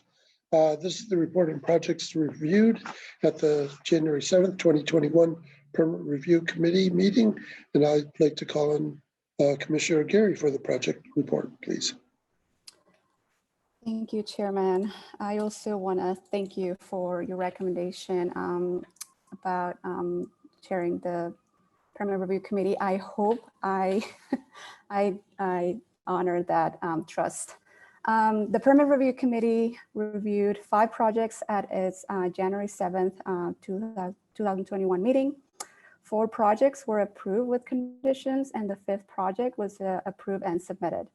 The report summarizing the scope of the proposed project and the committee's decision was included in commissioners' packets. This report is for your information and for the record. Thank you, Commissioner Gary. Now the report on the permit decisions by the commission staff for the month of January 2021. And Larry, I think you have this one. Yes, thank you, Mr. Chairman. For the month of January, staff reviewed 136 permit applications. 3 of these applications relate to projects reviewed by the Permit Review Committee. A total of 153 reviews were performed by staff, and the average number of days to issue approval or corrections was 3.3 days. Staff also reviewed 10 sign applications in the month of January. Thank you. Any questions of Larry on this? Having none, the final item on today's agenda is approval of the annual certified local government report for 2020. And Deanna, I think you have this one. Thank you, Chairman Wong. So the Certified Local Government Program is a preservation partnership between local, state, and national governments focusing on promoting historic preservation. The program, established under the National Historic Preservation Act, is jointly administered by the National Park Service and the state historic preservation offices in each state. Chicago is a certified local government, and as such, we help administer the National Register and Section 106 programs, as well as qualify for grants and technical assistance from the state and federal historic preservation agencies. A requirement of an active CLG is to file an annual report which states how the city is meeting the program requirements, as well as documents the historic preservation projects for that year. The 2020 report, once accepted by the Commission, will be forwarded to the State of Illinois Historic Preservation Office and will be available to the public on our website. At this time, I would like to highlight just a few accomplishments from 2020. 6 proposed landmark designations were initiated by the Commission, with one of these approved by the City Council. The remaining 5 designations are in process, and it is expected that they will be approved by the City Council in 2021. In addition, City Council approved 5 landmark designations in 2020 that were initiated by the Commission in 2019. The Commission reviewed 1,971 permit applications and performed 2,159 reviews. Average number of days to approve the application or issue corrections was 3.6 days. Last year, the Commission approved the scope of work and budget for an Adopt a Landmark Fund grant project at 10244 South Longwood Drive. DPD certified as complete the Pullman Art Space Lofts project that received a $250,000 Adopt a Landmark grant. In addition, Commission staff continued its review of the ongoing restoration work for a project approved in 2018 at the First Church of Deliverance, located at 4301 South Wabash. In 2020, the Commission recommended that 2 building projects receive the Class L incentive. The City Council also approved 3 Class L applications, 2 that were recommended by the Commission in 2019, and 1 that was recommended in 2020. The Commission also approved final Class L certifications for the rehabilitation of 2 projects last year. The 2020 CLG report was included in your packets, and as previously mentioned, will be posted on our website after this meeting. Thank you. Thank you, Deanna. Are there any questions of from the Commission or the staff? And if there's no other discussion, I'd like to ask for request a motion to approve the 2020 Annual Certified Local Government Report. Is there a motion? So moved. Somebody. Okay, who was the first to speak? Somebody. So It moved. might have been me, Commissioner Okay, Burns. Commissioner Burns, what's the second? Second. Commissioner Jekovich is a second. All in favor? Yes. Aye. Aye. Anybody, Yes. anybody disapprove? The motion carries unanimously. And finally, there being no other business, I'd like to request a motion to adjourn. But before we do that, I want to take everybody's picture. Can I just speak for a moment, Chairman? Yes, please. I just want to say how excited I am about your leadership in the commission and look forward to working with you in this other roles. So I just want to say I'm very excited, and yes, you can take our grid picture. Thank you so much. Okay, here we go. Uh-oh, wait a minute. Do this one more time. I'm trying to do the snippets. Yep, here we go. The grid and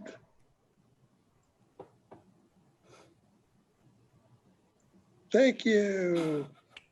Congratulations, Chairman. Thank you. Chairman. All right. And the PRC meeting will start in how long, Paula?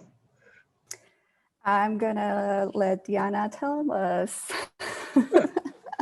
So commissioners, I think we are ready. We can start in about, 5 minutes. 5 minutes, 5-minute break. Yes. Sounds good. Sounds good. Thank you. Thank you, everyone.